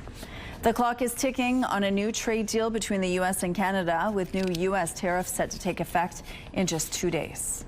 It is a good indication that that they are trying right up till the last moment. Canada-U.S. Trade Minister Dominic LeBlanc and Chief Negotiator Janice Charette met virtually with U.S. Trade Representative Jameson Greer yesterday. Afterward, a spokesperson for LeBlanc said the meeting was, quote, constructive, and that discussions are continuing. U.S. President Donald Trump signed an executive order to impose 50% tariffs on August 19th on a variety of goods. The move was to protest Canada's supply-managed dairy system, and it was in response to some of the province's retaliatory bans on U.S. liquor. Many evacuees are now allowed to return to their homes in Summerland, BC today, but still must be ready to leave at a moment's notice. Crews are making really good progress, both on the northern, eastern, and southern flanks of the fire. The western flank, however, especially up in that northwestern corner, is continuing to challenge crews. An evacuation order affecting the district of Summerland has been partially downgraded to an alert in at least one neighborhood. The gradual return started Friday. Summerland Mayor Doug Holmes says evacuation orders on about 800 more properties were downgraded on Sunday. But officials warn that the situation can change quickly and that everyone still needs to be on alert. Air quality remains a huge concern for many areas of the province. There are orange air quality warnings in Fraser Canyon and Okanagan. A growing number of vacant homes in Winnipeg's inner city has some raising concerns about fire risks and neighborhood safety. $5,000, $50,000 grants to some of these owners. We could get these places back, providing low-cost rental housing. Community advocate Sal Burrows says he's seeing a growing number of homes become vacant or boarded up in his Winnipeg neighborhood, and says a lack of investment in repairing abandoned properties in the inner city is making the problem worse. Many of these structures have been damaged or destroyed by fire, often started by people seeking shelter in vacant homes. He believes repairing these homes and turning them into affordable, low-income rentals could help prevent fires by giving people safe places to live. Meanwhile, Winnipeg is piloting a program that sells select vacant lots for just $1 to nonprofit social enterprises, using the land to build affordable homes for low-income families. What we are trying to do is develop a workforce and provide opportunities for people facing barriers to employment. And in doing that, we're building affordable homes. Project lead Sherry Bailey says 3 homes have been built with another 5 scheduled. Construction in Transcona South may impact your morning commute. The city says starting at 7 this morning, Plessis Road between Autumn Way and Camille Sis Street will be closed to traffic in both directions. Southbound lanes between Camille Sis Street and Dugald Road will also be closed. A section of Plessis between Fermor Avenue and Autumn Way will be opened in both directions temporarily until Friday. The city says this construction project is expected to continue until later this year.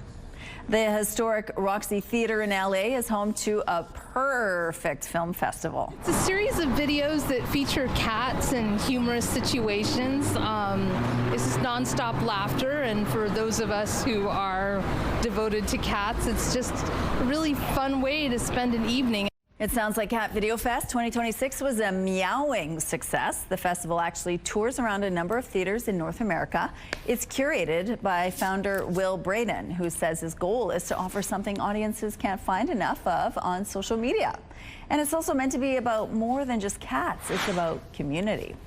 Here's a look at what's happening outside now on Notre Dame Avenue. We have no issues to tell you about at this point in the drive.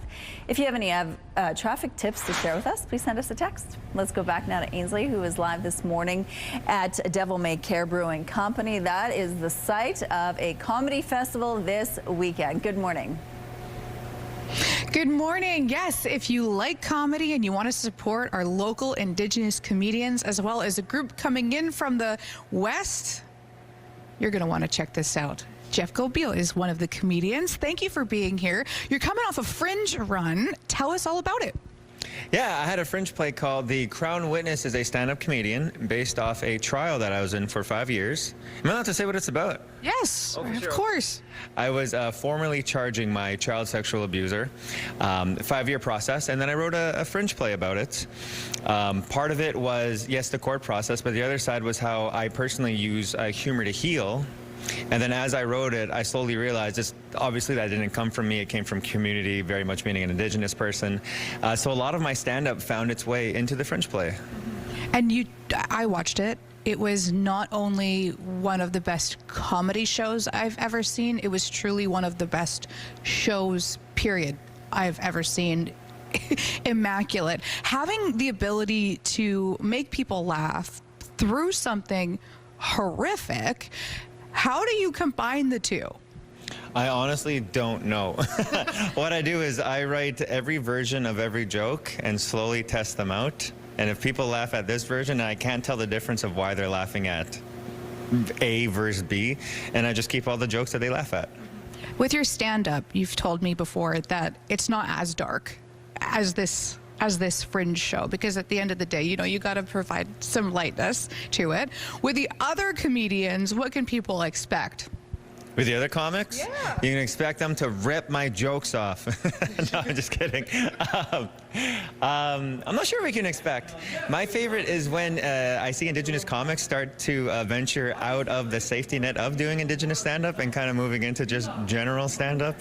It's very fun. With them, you can expect big laughs, lots of silliness, lots of act-outs, lots of people going into crowds. I love seeing that. Crowd work from a Native person is just a different type of crowd work. It's very fun. Well, yeah. Well, our next guest, Caitlin Bright, knows. So she does the opposite, I think. She just sits and is like, okay, now I'm going to tell you a story. More storytelling coming up at 8:38.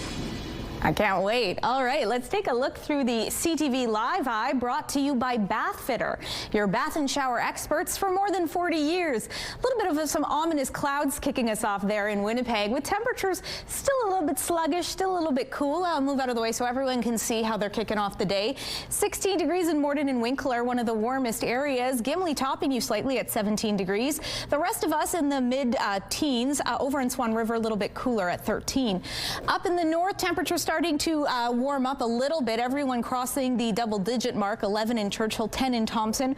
Over in Island Lake, 14 degrees this hour. You see some very clipped, very scattered precipitation here on our radar. With it, some instability, some thunderstorms. So much of the south is having the possibility of some rain and thunderstorms today.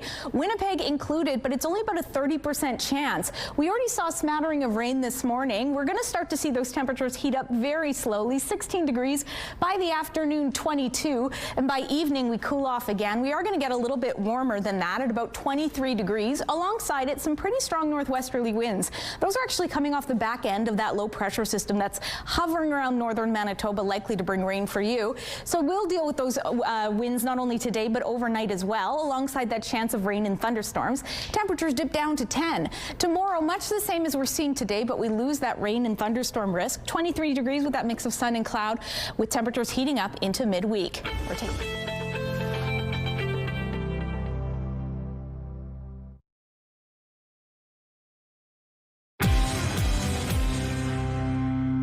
Escalating tensions in the Middle East again as fighting between Israel and Iran-backed Hezbollah flared up in Lebanon. This escalation is expected to complicate negotiations and peace efforts between the U.S. and Iran as the 60-day truce comes to an end today without a deal on the Strait of Hormuz.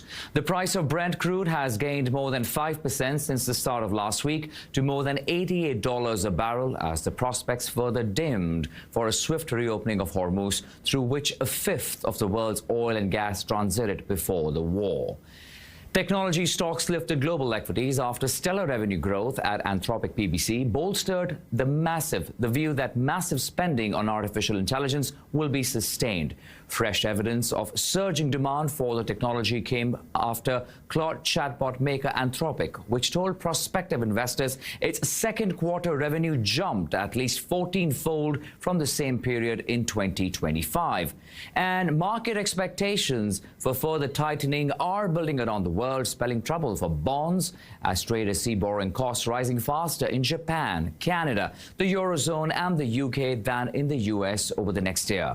Central banks are facing overlapping pressures from higher oil prices, heavy government spending and an AI investment boom that's supercharging growth, leading to inflation across countries in the Organization for Economic Cooperation and Development hitting a 2-year high. Those are your morning business headlines. For Beard and Bloomberg, I'm Akshay Tandon. Weeks of summer break starts winding down. The CNIB is reminding parents about the importance of their child's eye health. The organization is encouraging parents to get their children's eyes examined by a formal vision test. Joining us now from the CNIB is Suzanne DeCarey. Good morning, Suzanne. Good morning. Thank you for having me. Well, thanks for joining us. Now, you're Canada's leading organization helping people who are blind or have low vision. Tell us why the CNIB is sharing this message now.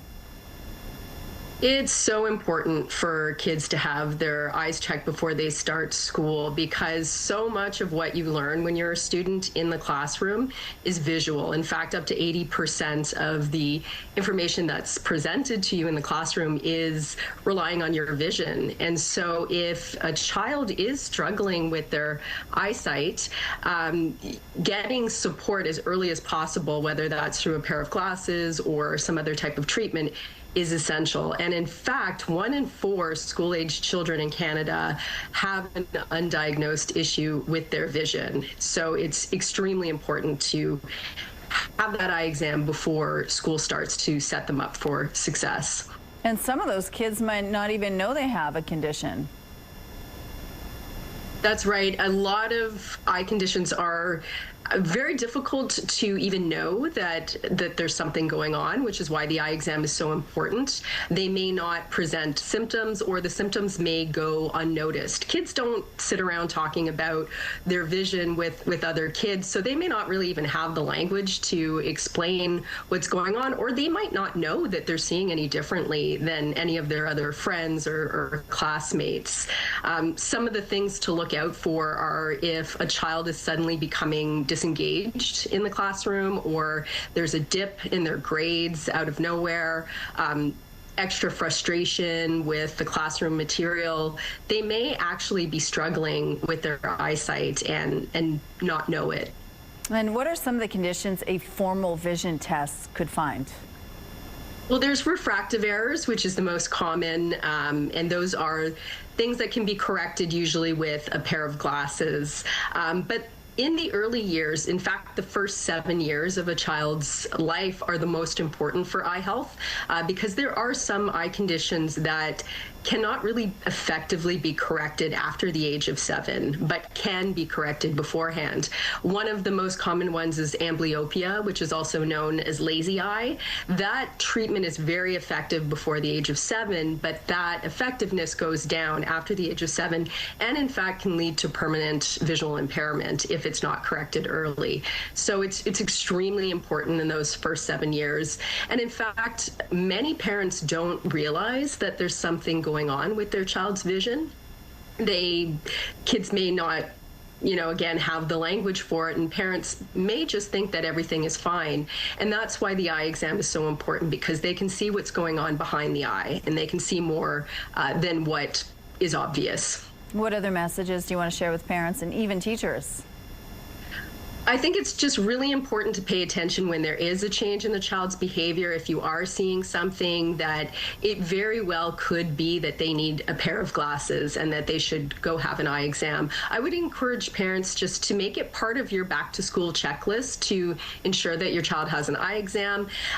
Your child can have an eye exam as early as 6 months. In fact, that's what's recommended by the Canadian Association of Optometrists. Another one should be done at 2 years old, between 2 and 4. And then by the time they're 5 years old, they should have a yearly eye exam, no different than a checkup with their family doctor or an appointment with the dentist. Okay, well, thank you for this, Suzanne. The rain seems to have stopped, maybe only temporarily here in Winnipeg. 15 degrees currently, decently overcast to kick us off. Wind's pretty light, barometric pressure on the rise, humidity sitting at 86%.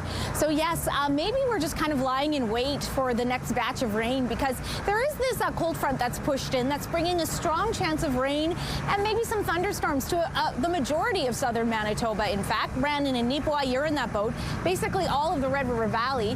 We here in Winnipeg have a smaller chance of seeing that throughout the day. Likely it'll be a mix of sun and cloud, while Dauphin Swan River, you're likely to be in that same boat, clear and sunny.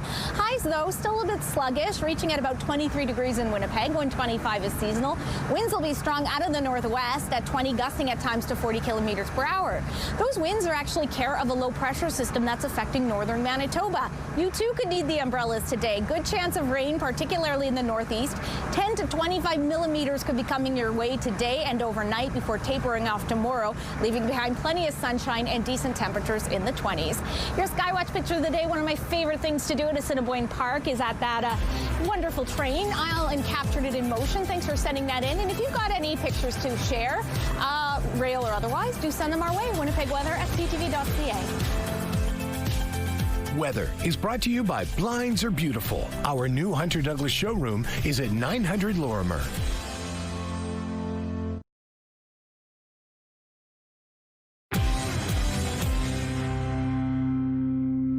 Good morning. A A viral video showing what looks like an incident on a Montreal zip line has turned out to be nothing of the sort, but the fallout is real. The company behind the ride says it had no choice but to pay the influencer hundreds of dollars in order to take down the misleading video.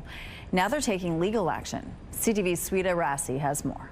Going down is easy, but climbing back up is the new challenge at this zipline attraction in Montreal's Old Port. That's exactly what an employee was testing out when a content creator from Halifax caught it on camera. I said, babe, you know what? See, look, that guy got stuck. Oh, God. And then I said, my first thing was, obviously, I'm a social media guy. So, you know, everything I see, my eyes, anything interesting, I open up my camera, I start recording. Lovepreet Singh posted that video online and called it an incident. It went viral and garnered 1 million views in just 24 hours. But when the president of the company, Samuel Kadat, saw the post, he was shocked. And we could see so many different comments of saying, I'm never doing this again. So he asked Singh to take it down, or at the very least, change it to let viewers know there was no incident to begin with. But for the content creator, the video was making him money. So to remove it would cost Kadat. My social media is my source of income. So Kadat paid. And to strike a deal, we had no choice. They agreed on a $300 deal, and Singh took down the original video. He posted another one clarifying there was no incident to begin with. It was not an incident, guys. Yes, the owner himself reached out to me. One social media expert says it points to a bigger problem with how platforms reward content. The algorithms don't care about the false information or misinformation at all. They only care about how long people are watching the video, how many people are sharing, liking, commenting. The timing of the video made things worse. Kadat says the summer season is when his business earns most of its yearly revenue. Kadat has filed a police report and hired a lawyer. And if people get the ideas of manipulating businesses again that people work so hard to build, well, I don't think it's a good idea. But Singh insists he did nothing wrong. This is not extortion. This is my business. I never said do not go to that zip line because that zip line had an incident. Kadat hopes this incident serves as a lesson that influence comes with accountability. Sweta Rassi, CTV News. Canada's men and women's flag football teams both have a spot in the 2028 Summer Olympic Games happening in LA. And they will, from Morneau, will run it right into the end zone. The sport will also be making its debut in just 2 years' time. The men's squad booked its place for the Olympics at the IFAF World Championships Sunday. The women's team had already qualified with their semifinal win against Mexico. They capped a perfect tournament with a 27-20 win over the U.S. in the finals for the world title. Unlikely band of superheroes gathered on the streets of Argentina's capital to deliver toys to sick children.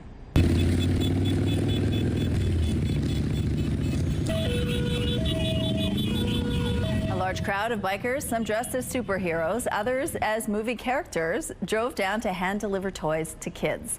If you watch closely, you could glimpse characters like the Flash, Batman, and even the ghostly pirate Davy Jones from Pirates of the Caribbean. Okay, here's the look outside now on Teche Avenue. It's a beautiful start to the day. No issues to tell you about in the drive. We're taking a break. We'll be right back.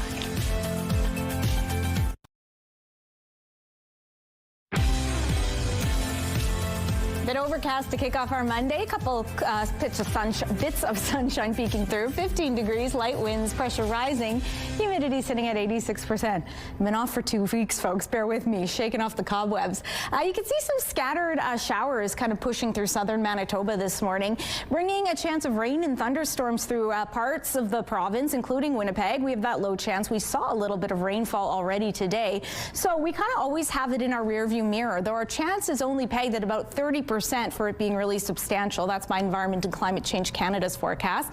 Our high today, a little bit sheepish, a little bit shy of our 25-degree normal high. 23 is what we're getting. Meanwhile, the winds will be decently strong out of the northwest at 20, gusting at times to 40 kilometers per hour. Overnight, that low chance of rain and thunderstorms persists. That strong chance of strong winds persists. And that temperature dips down to just 10 degrees. We're starting to see those cooler overnight lows as we start to feel, I don't want to say summer's over, but it's definitely just starting to shift a little bit. perfect. 23 degrees tomorrow, so much the same as what we're seeing today under that mix of sun and cloud. And again, those northwesterly winds strong and persisting. Into the back half of the week, we see the temperatures start to push up above seasonal. 26 on Wednesday and Thursday with plenty of sunshine ahead. A little bit of a cool down into the weekend, but we're rising into the back end. Sunday's looking gorgeous. Lots of sunshine with that above seasonal high of 26 degrees. I don't like to be foretelling of the end of summer because, of course, we have a good number of weeks left before the kids head back to school. But you're really starting to feel those cooler overnight lows wrap in overnight. And that's what you're seeing as those those daytime highs become a little bit cooler. But the good news is we've got plenty of sunshine to usher us through. Statistics Canada has released inflation figures for July. Last month's rebound in gas prices pushed the annual rate of inflation up to 3%, even as there were signs cost pressures were easing at the grocery store. The acceleration in the Consumer Price Index for July comes after inflation fell to 2.8% in June. Heading into this morning's release, most economists had expected inflation would rise just a tick to 2.9%. Volatility in gasoline prices was once again to blame for changes in the Consumer Price Index. Progress on peace talks between the United States and Iran helped tame energy prices and cooled inflation sharply in June. But renewed hostilities in the Middle East last month pushed global oil prices higher again. A new name has been added to a monument honoring those killed by impaired drivers. On Saturday, MAD Canada unveiled its Manitoba Memorial Monument at the Glen Eden Cemetery. It holds the names of 86 victims who have died in drug and alcohol-related crashes. Robbie Anderson, a 27-year-old man who was killed in a crash 10 years ago, was added to the memorial. His family says it is a fitting way to mark the heavy anniversary. Seeing his name on the monument just puts it in perspective how many victims there has been and the impact felt, not through just their families, but throughout the community as well. So, yeah, it really helps a lot to be able to experience that with others. Robbie's family was one of several who attended and took part in the somber ceremony aimed at raising awareness about the dangers and consequences of impaired driving. Ontario is set to roll out new bail requirements today, which the province claims will improve accountability and ensure compliance. Under the new rules, an accused who is released on bail will have 2 business days to provide a cash security deposit in the full amount pledged. And officials will gain enhanced collection tools for bail debts, for example, wage and bank account garnishment and property liens, seizures and sales. After years of auto thefts that reached historic highs across this country, the numbers are now trending downwards. CTV's Kamil Karamali on what's driving this change. Look at this brazen carjacking attempt at this Toronto home. One try after another after another. How many attempts have they made to steal your vehicles? Honestly, I've lost count. Multiple. So Allison Tuckett took action. A wheel lock, another for her steering wheel. 1, 2, 3, 4. And how many cameras? About 12 security cameras. That hasn't stopped would-be thieves from coming back. That still doesn't deter them. They don't care. They don't care. Government data shows car thefts have surged after the pandemic, reaching record levels.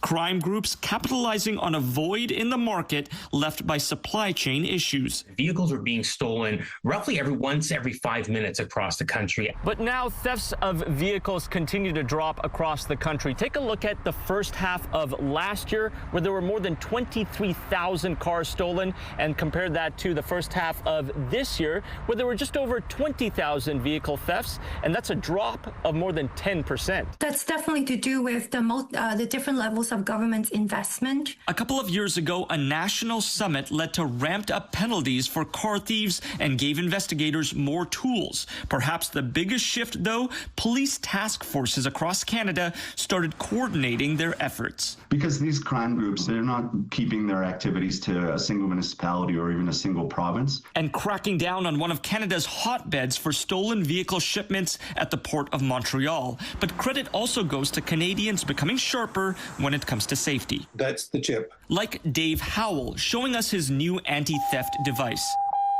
A key fob that won't allow the car to start unless it's inside the vehicle, a lesson learned after his SUV was stolen. I'm looking at the parking lot saying, dude, where's my car? I was very, very surprised. Savvy drivers with smarter tech continuing to drive down car thefts. Kamal Karamali, CTV News, Toronto. Here's a look at what's happening right now on Donald Street. Traffic volumes have already lightened up this morning, as you can see. If you have any traffic tips to share with us, please text us at 10400. Here's a look at your gas prices in Winnipeg. The average is $1.67. The lowest price in Winnipeg is $1.55. All this info is on gasbuddy.com. The Price at the Pump is brought to you by the Kidney Foundation. Help by donating your car today. It's time now for your answers to our question of the day. Today is National Thrift Shop Day. So we asked, do you do any thrifting? Marlene loves thrifting, she says. You can find cool things. Yes, for Susan, she loves Valley Village. Amanda thrifts any chance she gets. She shared, our entire cottage is made up of all things thrifted. It's very therapeutic. Lamont says, no, as a child, we grew up poor. I promised myself that as an adult, taking care of myself, I would never shop at a thrift store. Bill texted, I thrift to find old things that remind me of days gone by. And Kathy shared, thrifting is like visiting hundreds of stores as well as time traveling. You never know what you're going to find. Thank you so much for your responses. Let's go back now to Ainsley, who's telling us about the comedy festival happening this weekend in Winnipeg. Hi, Ainsley. Hi, Rochelle. Good morning. It is happening on the 28th and 29th, the Indigenous Comedy Festival. And folks are coming in from Alberta and Saskatchewan as well, so you're going to get to see some new faces. Caitlin Brightnose is one of the comedians. Let's talk about your act, because we've really explored some different themes of Indigenous comedy. And, you know, growing up in northern Manitoba, what do you talk about? Oh, geez. I talk about a lot of stuff that has happened to me and stupid things that have happened to me, because my family, anytime something happens, I tell my mom and she's like, only you. Of course that happened to you. Why wouldn't it? And then I tell my auntie and they're like, you're only the one that does that, Caitlin.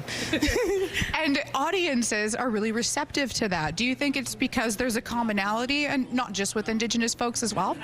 Yeah, because there's always that one clumsy family member, and I just happen to be the clumsy one, the dumb one, the goofy one, all wrapped up into one. So, like, I represent, like, maybe 5 people in one person's family. Perfect.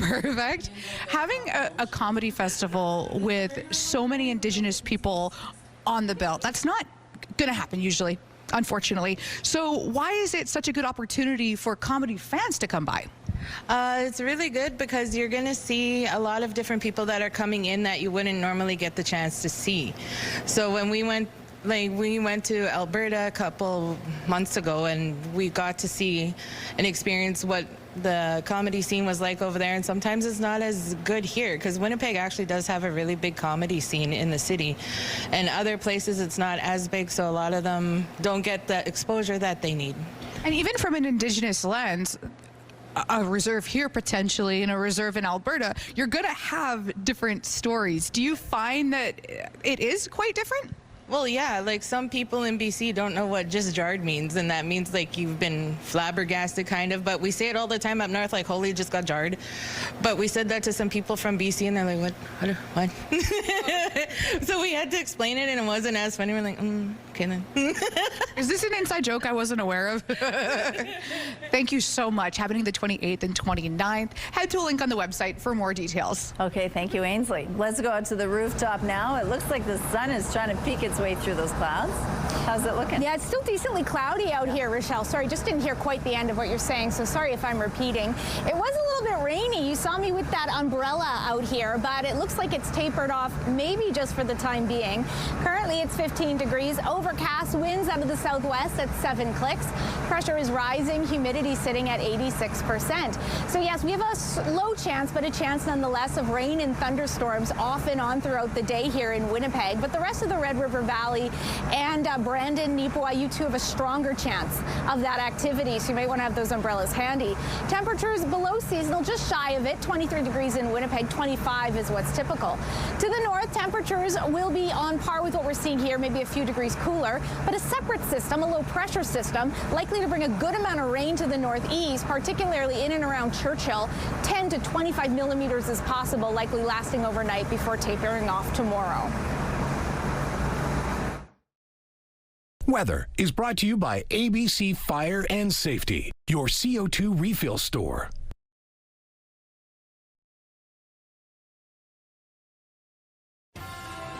Have a news tip?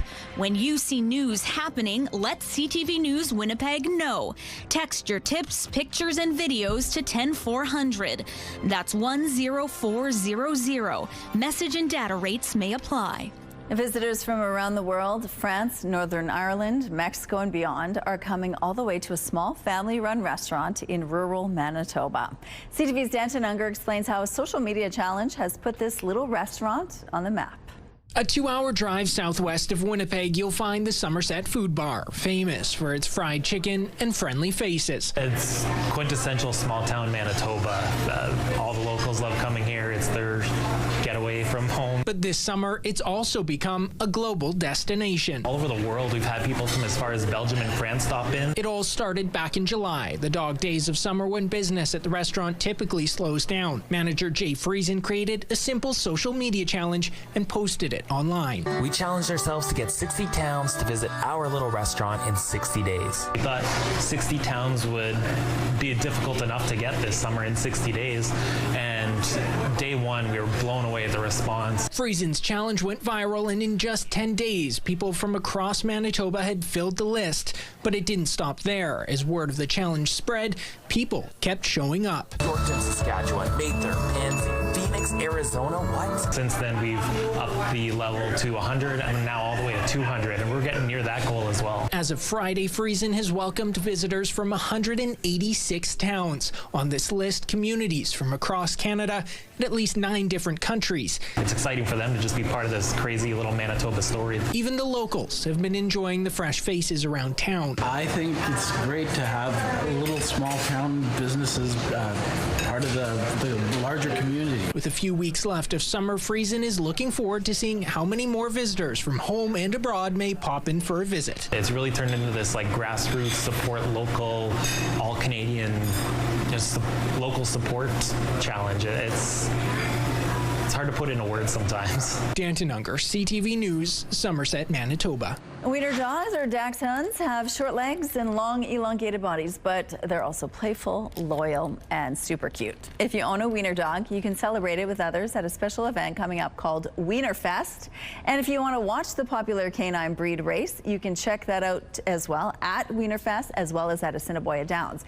Joining us now is dog owner John Waldman, and with him is Oreo. Good morning to both of you. Good morning. Oreo is really motivated by food right now. Tell us a little bit about your relationship with Oreo and how it all began. Yeah, so she is our second dachshund. We got her first about 10 years ago. She has been with us now virtually since birth. All she wants is whatever's in there. Exactly, yeah. But no, she's been amazing. One of the concerns that a lot of people have sometimes is, how a dog will be with a young child. Our daughter has been with the dachshund since birth, and Oreo has been absolutely amazing, especially as the maturity comes in. Yeah. There's a lot that the two of them will do together now. They'll walk together. She loves her walk. She loves visiting with our friends, etc. So she's a really behaved girl. Tell us what it is about a wiener dog that sets them apart from other dogs. It's interesting. They're kind of an interesting breed, to say the least. What happens with them is they are very much into themselves. They love to be with other dachshunds. They're very socialized with their own breed, but they also they have a lot of features that come in as part of being both a small dog as well as a elongated dog. There's a lot of care that comes in. You have to be very careful with their backs. You have to be very careful with their teeth or some of the prone spots. But what I'll say for sure is that if you ever have concerns about rabbits or other rodents in your backyard, get a dachshund. They will chase them away really well. It's what they're bred for. With those little legs, why not, right? Absolutely. Let's talk about Weenie and Friends. You started this group how many years ago? It's been around for 4 years. Okay. We have our group of dachshund owners as well as other small breeds. Those small breeds can be anything from pugs to small doodles, etc. We've been really active. Part of the reason why we did this in the first place was to have a spot for dogs to be coming together, especially in the winter. Okay. So we run a small dog group at Earl Grey Community Center during the winter months. We do special events like Halloweeny, and then of course we do Wienerfest, as well as some of the other races and other events that we do around the city. You've grown as well. You have 580 members now. We do, and it's been an exponential growth. That's incredible. Okay, so let's talk about Wienerfest. What is that about? So it'll be taking place this Saturday at Valley Gardens Community Center from 1 to 3 p.m. We are going to be doing Dachshund races. We will be doing some vendor market, and we are going to be holding a raffle that'll be benefiting canine advocacy. There'll be a few other features, very family friendly, very good for anybody that's a small dog or Dachshund owner, anybody that is looking to learn about the breed as well. You'll have a lot of owners who will speak wonders about these little pups. And the races are hilarious. Oh, absolutely. And you're doing it twice this year. One is at Weenie Fest, and then you're doing it again with Assiniboia Downs. So tell us a little bit about how the two are connected. So we've been doing races now at Wienerfest. This is our third year, and we've been doing them every year. A couple years ago, we also were doing races with the Winnipeg Sea Bears. Congratulations to them, by the way, of course. But we moved over this year. Assiniboia Downs was interested. We picked up with them, and we ran our first races in July. They were extremely successful, and we're now going to be doing the second round this coming Monday. Okay, and it's of course hilarious to watch and a lot of fun to watch as well. If you want more information, everyone is welcome to attend on Saturday if they want to check it out. Absolutely. We have no restrictions. It's a free event. Good way to come spend a Saturday in the waning weekends of summer. Absolutely, and if you want more information, we do have a link on our website as well. Thank you, John. Thank you, Oreo. Don't make me follow Oreo. That's a tough act to follow, especially with those cloudy skies out there and some decently cool temperatures, 15 degrees, light winds out of the southwest, pressures on the rise, humidity sitting at 86%. We might be in the dog days of summer, but we're certainly not feeling extreme heat. I, for one, am happy for that. Meanwhile, we could also be dealing with a bit of a soggy day. You see some scattered thunderstorms here making their way through southern Manitoba. Most of the southern end of our province has that has a strong chance, of rain and thunderstorms. Ours in Winnipeg, though, is lower. 30% chance of that throughout the day. A high of 23 degrees. Winds will be strong out of the northwest at 20, gusting at times to 40 kilometers per hour. That low chance of rain and thunderstorms persists overnight as temperatures dip down to 10 degrees. And again, that winds as well will be decently strong. Into tomorrow as well, those northwest winds not letting up. A high of 23 with that mix of sun and cloud. Heating up into Wednesday and Thursday with above seasonal highs of 26. The weekend's looking pretty darn lovely. Lots of sunshine on Friday and Saturday with highs of 24, with an even warmer high on Sunday of 26 degrees. We're taking a break, but don't go anywhere. Your videos of the day just ahead.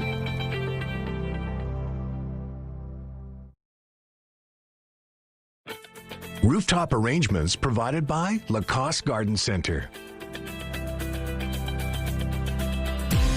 Salon services provided by Essentique Spa Salon. Well, some people think water is tasteless, while others have a personal preference when given a choice. I don't like that one either. Amelia is a water snob and will only drink filtered tap water from her house, and this taste test proves just that.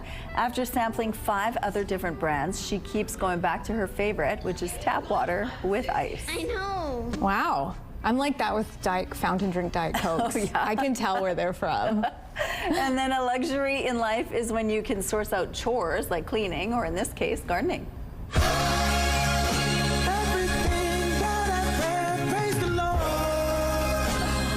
After 9 years, this couple can finally afford their own gardener. Their daughter is now at an age where she can take over those chores, and she is clearly not happy about it, but at least they don't have to weed or trim their bushes again. I mean, start earning your keep. She looks happy about it. Now, from a helpful gardener to one that is hungry for houseplants.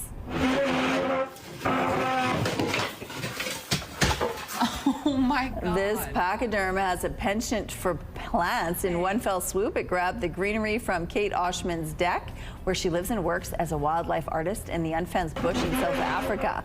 Although she welcomes these visits, she just wishes they would be less destructive. Wow. I mean, this is an incentive not to water your plants if that's how they're going to go out. Have a good day. We'll see you tomorrow.